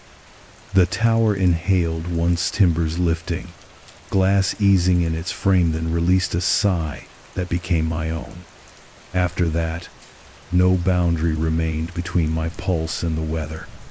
Sleep rose soft and certain, and as it gathered me, I heard, very far below, the river turning a final page. The hush afterward felt eternal. If you're still awake, a gentle tap on the like button helps us make more night stories. I arrived at Low Hollow Station long after the last passenger timetable yellowed to dust, the rails themselves swallowed by marsh grass and years of quiet rain. A single service tunnel still breathed beneath the drowned tracksit's mouth, yawning under a rust-lipped arch, just wide enough for a lone caretaker to slip inside and listen for echoes no one else remembered. Night had already folded itself around the valley when I parked the maintenance van at the brink of the overpass. Rain drifted in misting sheets, so fine the droplets felt more like cool breath than water. My torch stayed off. The tunnel drew me onward, with a dim mineral glow seeping from old sodium lamps that hadn't known electricity in decades yet shimmered softly, as though remembering how to burn. The first steps were hushed boots, sinking into moss, gravel sighing under rubber soles. Somewhere above, the highway hissed with faraway traffic. But down here, the world spoke in smaller syllables. Drip, pat from stalactite pipes, whisper of wind curling through severed cable conduits, faint metallic tick where an iron girder cooled. Every sound arrived padded, as if wrapped in wool before touching air. I paused at the threshold, letting night scent settle on my coat. Wet limestone, rust, distant peat smoke drifting from a cottage I could not see. My heart kept a slow 60-beat cadence, matching the rain that stitched across the cracked platform roof. I told myself this rhythm was enough, no faster, no slower, and stepped fully into the forgotten station. Inside, lamplight pooled amber across the platform tiles, revealing flakes of vintage paint that peeled like curled birch bark. I set my canvas pack beside an old timetable board, its glass smeared with condensation, and unhooked the paraffin lantern strapped to the side. The match flared with a muted sigh. Flame settled, painting the tunnel walls in honeyed calm. My lodging would be the signalman's office, a brick alcove halfway down the platform. Its window faced the abandoned track, allowing rain light to ripple through cracked panes. Within, a dust-cloaked writing desk waited beneath brittle files and an unplugged field phone. I placed a cold enamel mug on the sill, listening as single drops tapped the glass, then rolled down in silver trails. Each tap sounded deliberate, almost courteous. There was little to unpack. A wool blanket rich with the faint musk of cedar, lined closets, a pocket notebook, and a tin of chamomile meant to sweeten the night. I brewed the first cup on a spirit stove. Steam curled upward, lingering like a gentle ghost before vanishing into brickwork. Sipping, I noted how the tunnel seemed to inhale the warmth walls tightening, then loosening in a silent sigh that traveled from one rusted support beam to the next. Burnout from city nights had driven me here, months of neon glare, hurried condolences, and phone screens that refused to dim after tragedy. No one in the rail office asked questions when I volunteered for off-season watch. They only slid a tarnished key across the counter, grateful someone would keep the drainage pumps humming and note the rainfall levels until spring. Outside the office door, the abandoned track sank into black water pooled between sleepers. Rainfall tapped its surface in soft stipples, scattering ripple patterns that never hurried across the flooded trench. Every few breaths, the water seemed to pause, holding itself motionless as if listening back. I finished the tea, set the mug down. Its dull clink echoed farther than it should, reverberating along the tunnel and returning thinner, slower, gentle as cloth falling through air. Somewhere in that returning hush, another faint note rang, a single chime, like metal brushed by fingertips. It ceased almost before I recognized it, leaving the larger silence to knit itself whole once more. Midnight drew near. I rolled out the blanket on a bench built of old railway sleepers, the wood still smelling faintly of creosote and rain-soaked pine. The lantern I dimmed to a small, steady ember. Its glow lay low, comforting, never bright enough to startle. As I settled, the platform lights flickered not harsh, but with the languid wink of someone drifting towards sleep. Rain pressed a little harder against the roofing iron, then softened again to a continuous shush, a lullaby for stones and sleepers alike. Just before eyes closed, I felt not heard the tunnel breathe in, air drawing cool over skin like the tide beneath a pier, then exhale a hush that seemed to carry every restless thought a few steps farther down the line. I surrendered to that hush, letting it fold me inside its slow cadence, limbs growing heavy as damp wool.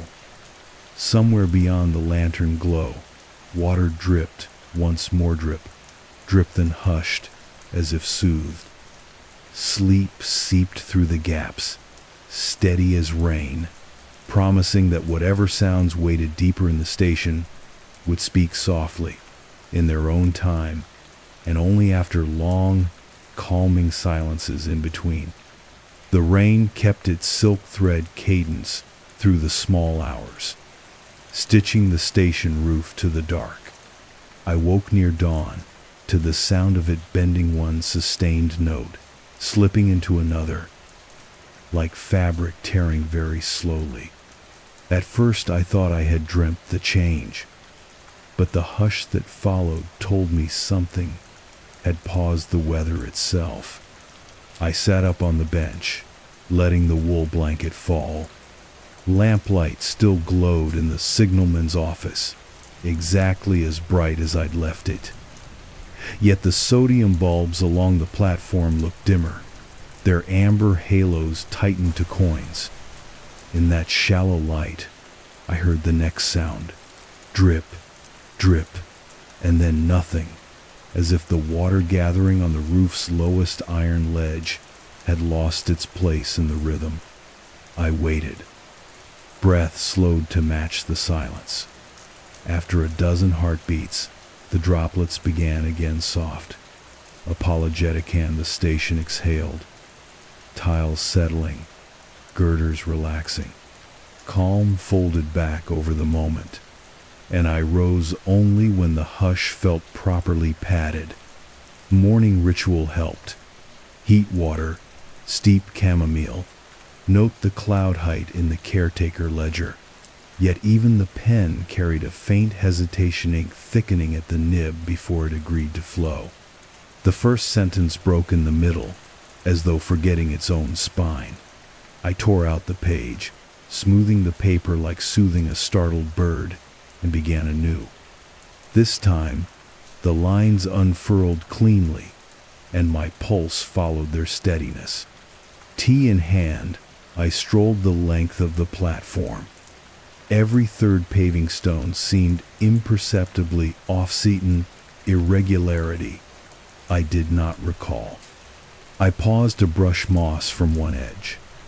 Beneath the fronds, the stone showed no gap, no shift. When I stepped back, the alignment looked true again, and the rain pattered more confidently against the corrugated roof, as if agreeing to let the matter rest. Along the far wall, the disused ticket booth kept its small mirror intact behind dusty glass. I caught my reflection by chance and saw myself one pace farther along than I stood, arm already lifting the cup for the next sip. My real hand followed a heartbeat later, catching up with the gesture. I blinked. The image settled into perfect synchrony. A calm paragraph of rain followed steady, even, unbroken, and I told myself old mirrors ripple when the air is damp. The first true task of the day was to check the drainage pumps below the platform. A stairway of iron and brick led to the pump room, 10 steps down. I counted as always 1, 2 yet, reached the landing on 9. I ran a thumb over the railing. Joints rusted tight, unchanged since last night.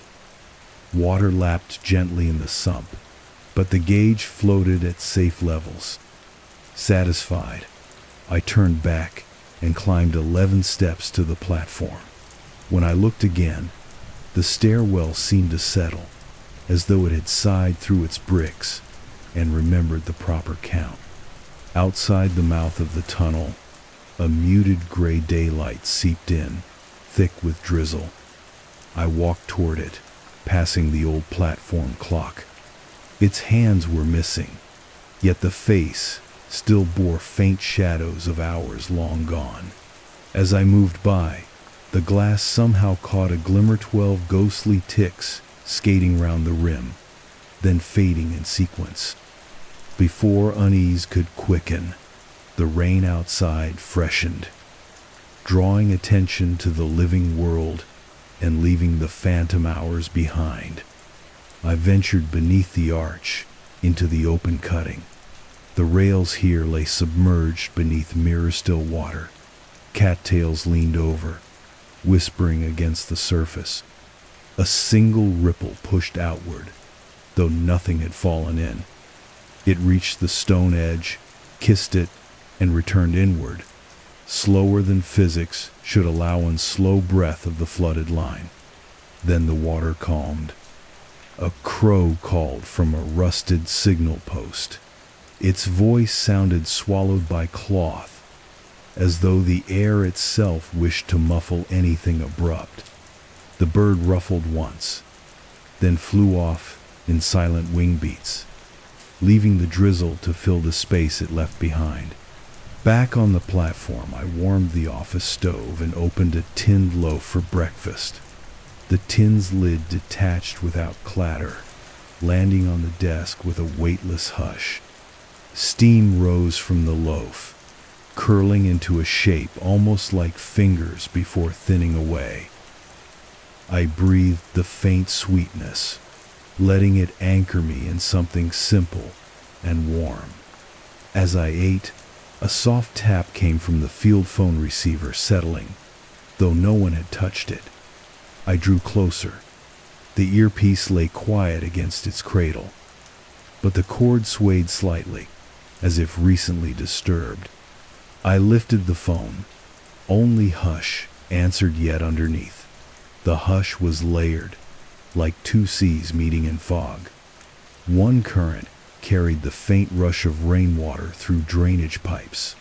The other throbbed slower, deeper, as though the tunnel's concrete heart beat once for every 5 of mine. I spoke a greeting barely above whisper.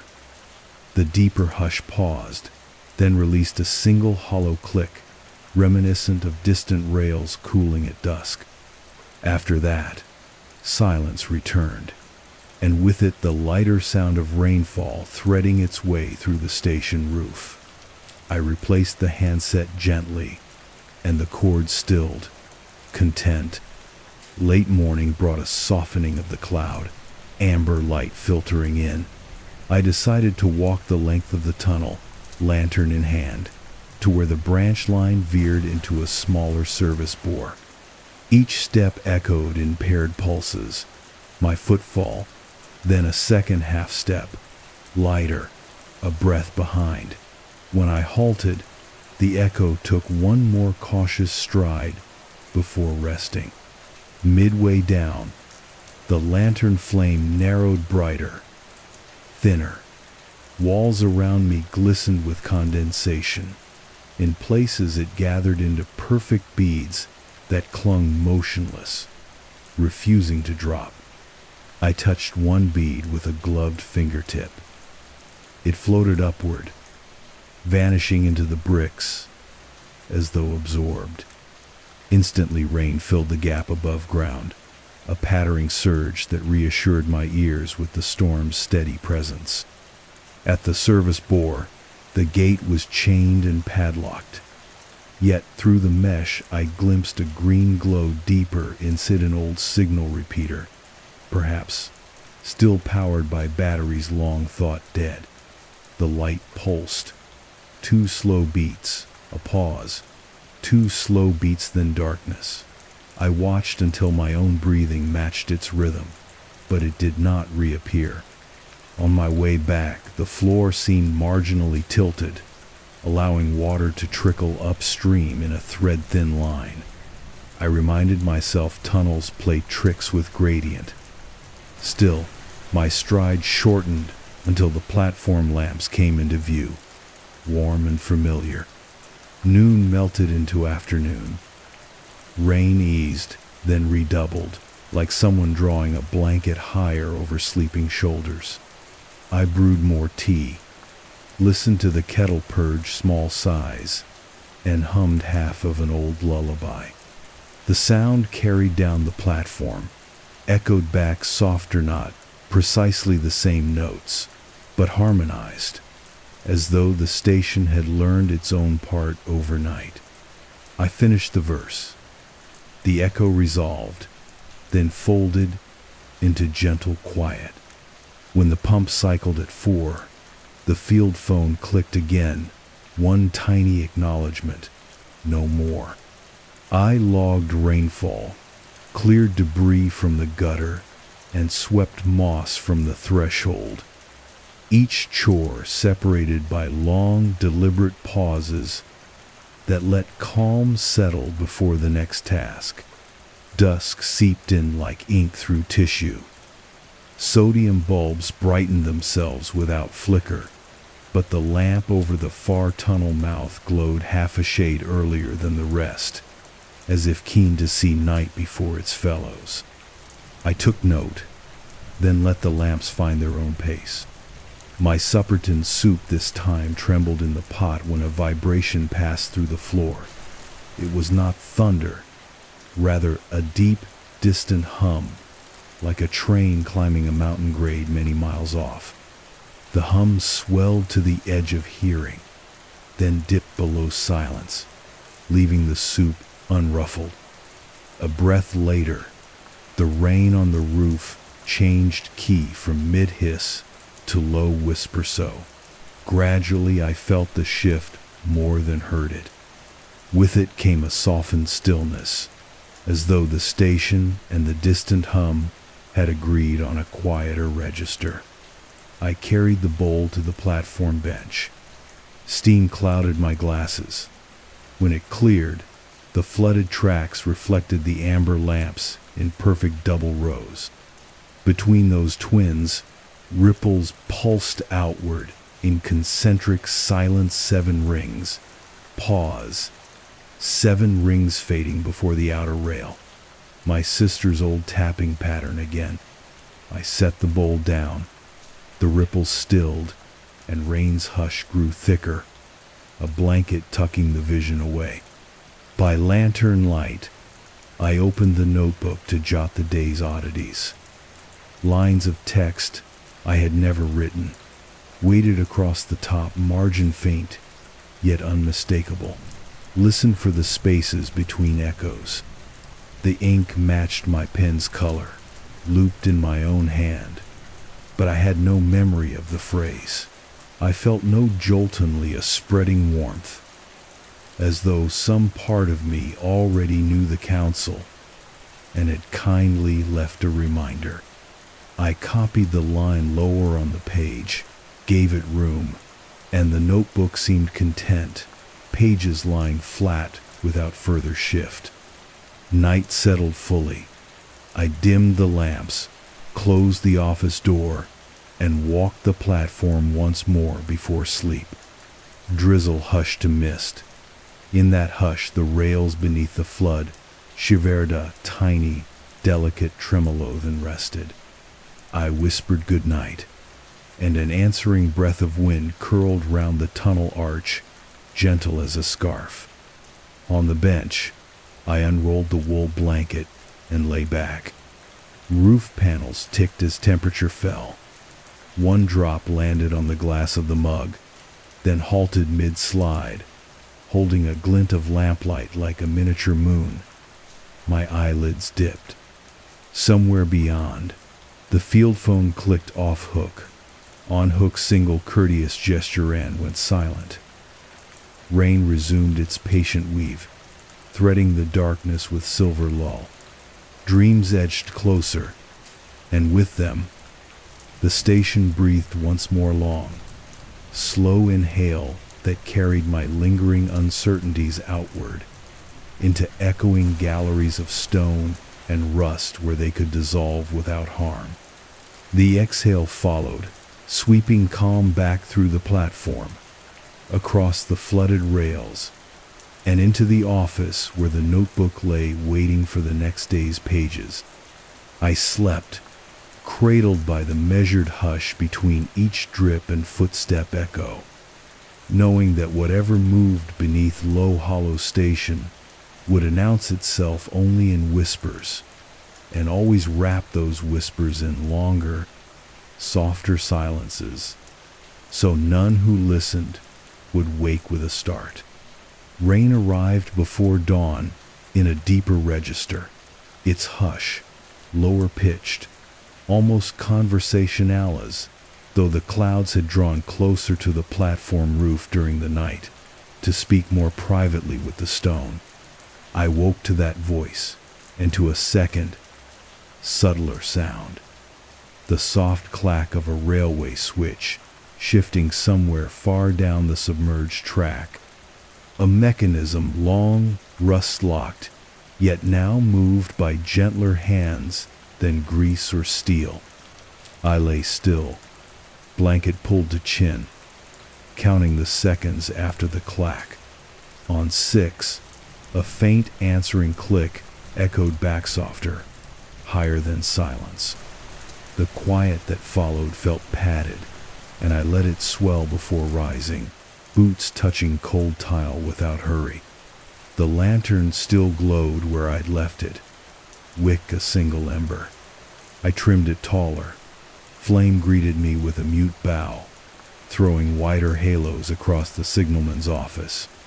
In that warm spill of light, I noticed the field phone's cord had coiled itself into a wider spiral overnight 2 extra loops, resting on the desk, as though it had stretched in sleep. I reached to lift the receiver, but first allowed a longer breath, giving the room time to settle. Only then did I raise it to my ear. Hush waited. Beneath it, the deeper current sounded stronger, steady, rhythmic, 1 pulse for every 5 of my own. I whispered the morning's date, voice level. Nothing answered. Yet when I lowered the handset, the cord rewound a half turn, neat as a cat, curling back into dream. I logged the occurrence in careful script, spacing the lines wide enough that my pulse could elongate between them. Breakfast routine grounded me. Kettle, chamomile, slow sips at the door, while rain stitched in silver arcs. But the kettle's whistle rose an octave too low, a mournful hum that halted mid-sound abrupt, but not sharp then resumed at normal pitch. I exhaled, letting steam warm my face, reminding myself slight pressure changes can alter a whistle's voice. Outside, the flooded tracks reflected the lamps in perfect twin rows again, though the amber halos seemed to breathe, expanding on every inhalation of drizzle, contracting on every exhalation. I ventured along the platform. Halfway, the paving stones slackened underfoot, sinking an imperceptible fraction before firming.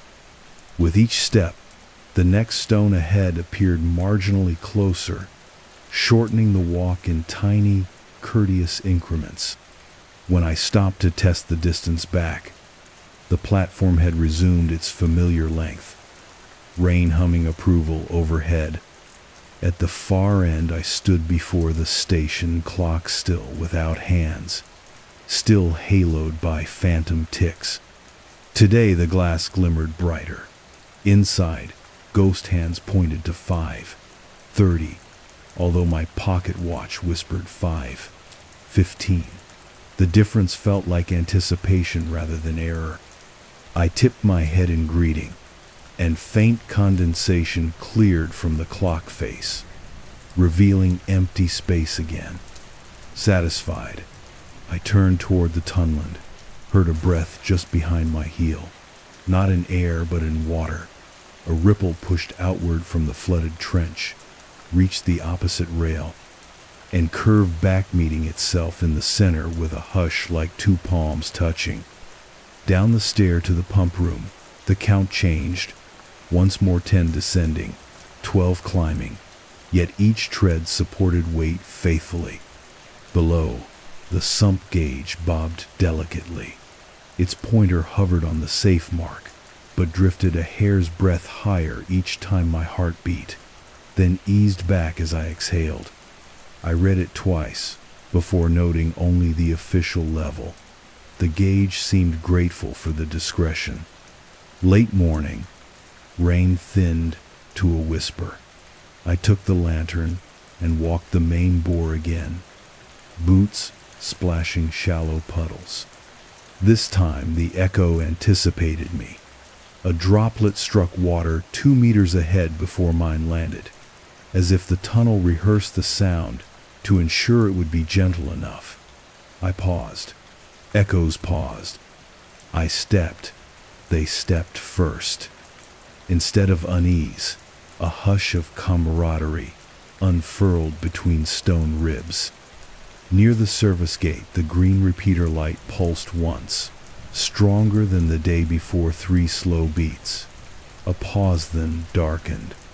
In those moments of glow, the bore's curved walls carried unfamiliar murals, shadows of passengers waiting on an invisible platform, heads bowed beneath phantom umbrellas, their outlines blurred as the light faded, melting back into brick. I murmured a greeting to them. The darkness accepted it. Rouge. Warm. Returning, I noticed water had begun moving against its own gradient-thin streams, crawling upslope toward the platform. They advanced no faster than moss grows, but their intention felt clear. I knelt, brushed fingertips along the surface. The flow parted around my glove, unhurried, polite, then resumed its climb. Rain outside quickened, as if applauding the water's quiet ambition.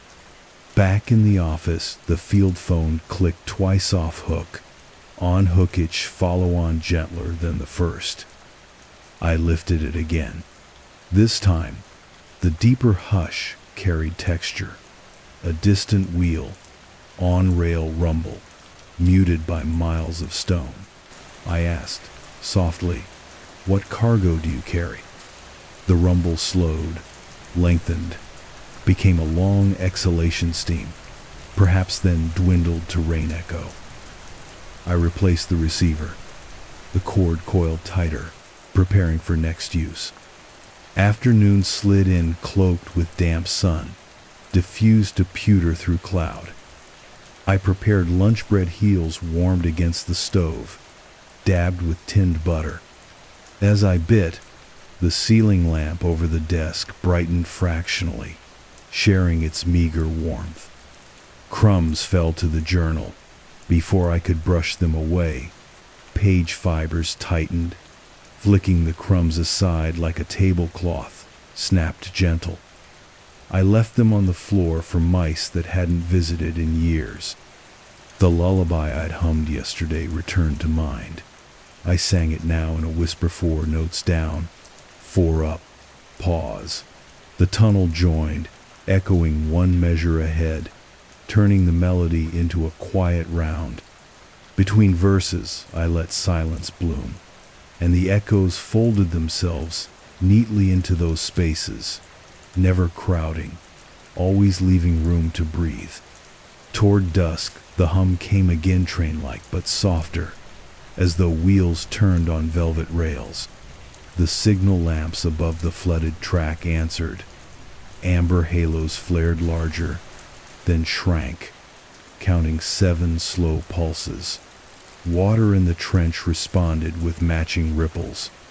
The whole station felt tuned to a conductor's baton I could not see. I lit the exterior platform lamps early. Their glow spilled across wet tiles in widening pools. In each pool, reflection lagged a breathlight blooming in water just after blooming in air. Between the pools, shadows stretched thin and long, slipping ahead of my feet by half a stride, guiding instead of following. As soon as I acknowledged them, they slowed to let me lead. Supper finished, I opened the notebook for evening notes. Fresh script already lined the top margin, still my handwriting, still unfamiliar in memory. When echoes walk first, follow. They know the softer steps. I copied the advice lower, left space, and felt the page exhale beneath the pen. Outside, rain struck a new pattern. Tap, tap, pause, tap. Tap, tap, pause, tap like code knocked on driftwood. I answered by drumming fingers on the desk in the same rhythm. The rain paused, then resumed in simple patter, seemingly content I had noticed. Night condensed, ink rich. Around the arches, I dimmed lamps one by one. When only the lantern remained, its circle of light reached just far enough to cradle the bench and the wool blanket waiting atop it. I sat, untying boots, and felt the floor tilt a degree, positioning me closer to the bench so I needn't stretch tired muscles. A courtesy. I whispered thanks. Before settling, I walked to the tunnel mouth for a last look. Lamps shimmered on the floodwater. Between their reflections lay a corridor of black glass. In that corridor I saw motion, a train of silhouettes gliding, each carriage a softer shadow, no louder than breath. Wheels made no sound. As the procession neared the platform, it slowed, then stopped in perfect alignment with where passengers once boarded.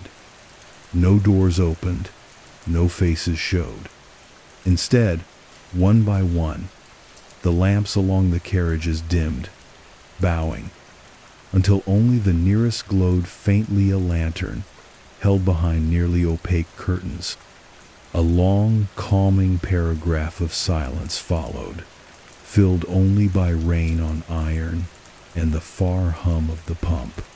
Then the train shadow reversed lamps, brightening in sequence back into the darkness.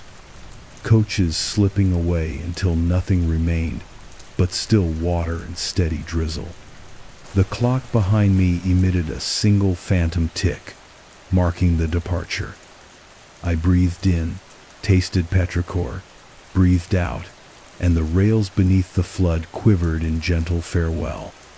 Inside, the field phone off-hooked itself one last time, that night quiet, decisive. I did not answer. The moment already felt complete. The handset settled again, cord loosening like a sigh. I banked the lantern's wick to the faintest glow and lay beneath the wool blanket. Roof panels pinged softly as the temperature lowered, but no droplet fell astray. Every sound arrived planned, cushioned. Just as eyelids folded, the roof dripped unfell water, drawing back into corrugations with a sound like reversed rain, and the platform lamps brightened half a heartbeat, illuminating the office window where my reflection stood, already asleep, blanket rising and falling in even tempo. The real and the echoed breaths aligned, then merged, indistinguishable. Rain resumed its deepest hush of the night, weaving itself through timber and tile, through field phone wire and drowned rail, a single unbroken thread that tied every shadow coach, every echoed footfall, and every memory-laden silence into one lullaby-long cadence. Wrapped in that weave, I drifted toward dreams, knowing the station would rehearse each sound before letting it reach me, softening what needed softening, lengthening every pause until even sorrow could lie down and sleep beside the rails. I woke in that thin hour before dawn, when colors have not yet remembered their names. Rain shrouded the station in opal-gray hush, each droplet rounding off the sharp corners of dark. From my bench I felt, rather than heard, low hollow breathy, a long inhalation that bowed the roof a sigh deeper, then held every other sound in gentle quarantine. Lantern still low, I crossed to the field phone. The cord lay slack, waiting. I touched the receiver. Before I could lift it, the pump below droned once steady, sure then fell silent, as if making room for a quieter voice. Hush, within hush. I raised the handset. On the line, heartbeat, slow rumble, one pulse, then 5 of mine, then one again steady, patient. Behind it, a sigh of steam rolled through distance, and the faintest bell chimed, softened by stone. I whispered, "I'm here." The rumble lengthened, resolving into something almost melodic, like wheels rolling through velvet fog. There were no words, only the shape of reassurance. I replaced the handset and found the cord already curling back. Chore complete. Outside the office, sodium lamps guttered once, then steadied. Their amber glow seeped across the flooded tracks, and thermid water rose, a bloom of warmth, a rippling circle that spread outward without wind to drive it. At its center, a single lamp reflection brightened half a shade ahead of its parent bulb, an echo stepping forward to guide. I followed the widening glow to the tunnel mouth. Drizzle hung like bead string curtains. I parted them with slow strides. Inside, a fox-brown scent of damp clay and rust greeted me, edged with river-cool breath. Halfway down the bore, the green repeater light awoke 3 pulses. Pause. 3 pulses sand. The shadows of waiting passengers solidified once more. Only this time they faced me. From beneath umbrella silhouettes, heads tilted not in warning, but invitation. Rain beyond the arch softened further, so their outlines would not startle. One figure raised an arms low, deliberate and pointed toward the service gate. I understood without speaking. The quiet heart of the station lay beyond those chained bars. The lock offered no resistance. Cold iron lifted like wool, chain unlooping itself in measured silence. My lantern flame narrowed, then brightened, as though bracing for deeper dark. On the other side, a maintenance passage sloped down, walls slick with leached minerals that glittered like dew-caught cobwebs. Step by breath, slow step, I descended. Below, the corridor opened into a chamber hewn from bedrock, the old signal nexus. Copper cables still veined the ceiling, their sheathing worn to verdigris lace. At the center stood a control desk the color of tarnished bronze. Every gauge needle rested at 0, every lever at neutral, but the brass mouthpiece of a dispatch phone glowed faintly with inner ember. Rain above stilled to a hush so deep I could hear condensate bead on cables, then fall like minute hourglasses, into pools that never rippled. I laid a hand on the desk. Metal warmed beneath my palm, matching skin heat in a single breath. Beneath that warmth pulsed the now familiar rhythm. Pause. 5. Pause yet slower, as if the station itself were lowering its heart to cradle mine. An impulse gentle, undeniable guided my fingers to a blank logbook open on the console.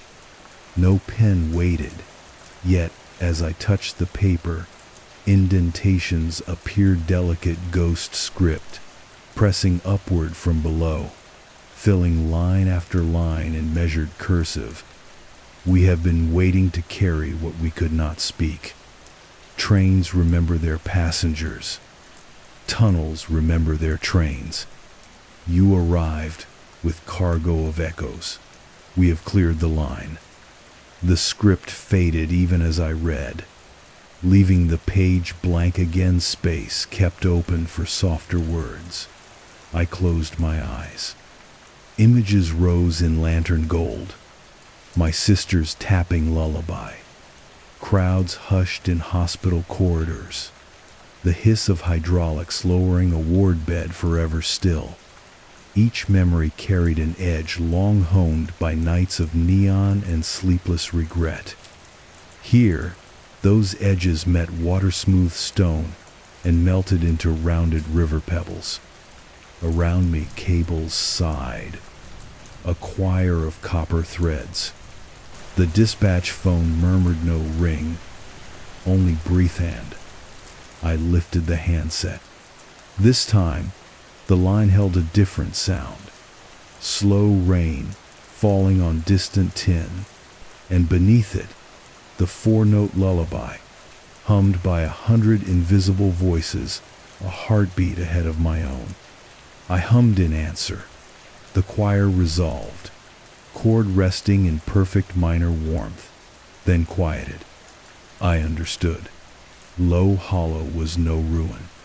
It was a resonator, tuned by decades of wheels, whistles, farewells. Every caretaker who lingered too long left sorrow freight behind, and the station, patient as limestone, learned to shunt those cars onto spectral sidings, where rain and rust could wear them smooth. Eventually, the echo train would glide, weightless, into night, its carriages lit only by memory's gentlest lamps. Above, a new hush unfolded. I climbed back to the platform. Lamps along the trench illumined one by one, but now their reflections led, kindling in floodwater a breath before sparking in air echoes, taking the first step so I would not startle. The phantom train rolled in again, slower than yesterday, silhouettes viewed through gauze. This time, a door outline opened. No clang, only a sigh of gasket on gasket. From its glow spilled lantern-soft light, pooling at my boots. Not summoning, only offering. I bowed small motion, shoulders loose, and whispered, "I'll walk beside." The door eased shut, content. The train idled, not to leave, but to show it could. Then, like mist meeting wind, coaches thinned to color, to shadow, to ripple, leaving only curve of rail and steady drizzle. In their wake, the platform stones realigned. Stair treads settled on an honest 10 down, 10 up. The field phone cord sighed into a perfect spiral, balance restored. Revelation complete, not shouted but unfolded, like wool over sleeping shoulders. I returned to the signalman's office. On the desk, my notebook lay open to a fresh page. I wrote just one line, "All clear track of echoes free," and left the rest blank, for whoever might need the space next. The paper felt warm beneath the pen, as though agreeing that silence, too, deserved room. Beyond the glass, rain resumed its earliest cadences off needles on iron, gentle heart of stone. The hush inside the station matched it beat for beat, each pause filled with breathing wide enough for grief to stretch, yawn, and rest at last. I banked the lantern low, curled beneath the blanket, and let the bore of the tunnel exhale through brick and moss, through cable and phone line, through wool and bone, guiding every thought into quieter sidings until only the rain remained, steady as ever, smoothing the dark for sleep. Night collected itself without drama, a soft turning of pages rather than a closing of doors. In the signalman's office, the lantern flame stood steady, wick trimmed to a petal-sized glow that painted brass dials gold and left the farther walls to gentle shadow. The hush inside Low Hollow felt complete engineered somehow, to the exact shape of one resting breath. I began the small ceremonies of departure, though dawn was hours away. The notebook closed with a muted thud, its covers settling like two hands folded after prayer. I wound the field phone cord into a perfect spiral, matching each loop to the last until the receiver lay centered, content. On the desk, a single droplet clung to the enamel mug, refusing to fall.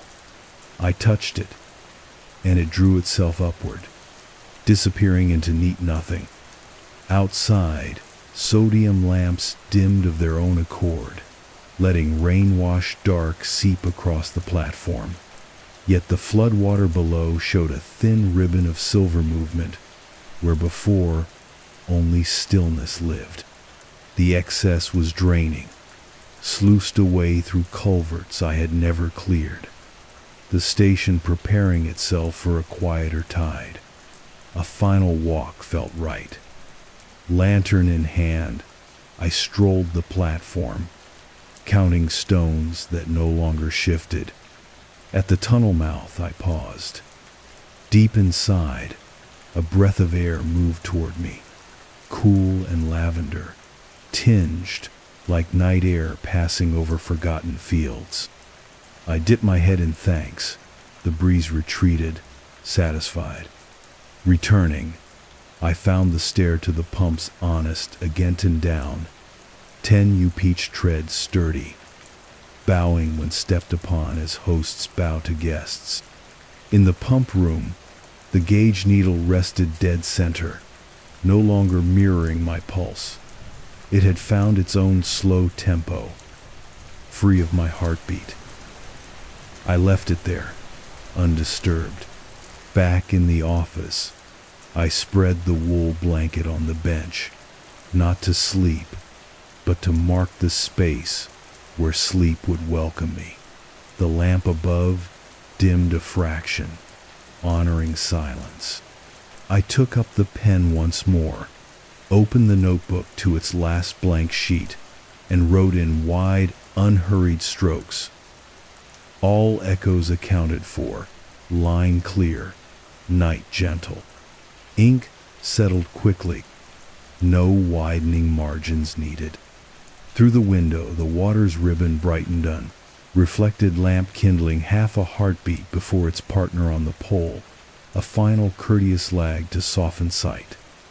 Then both lights steadied and remained still.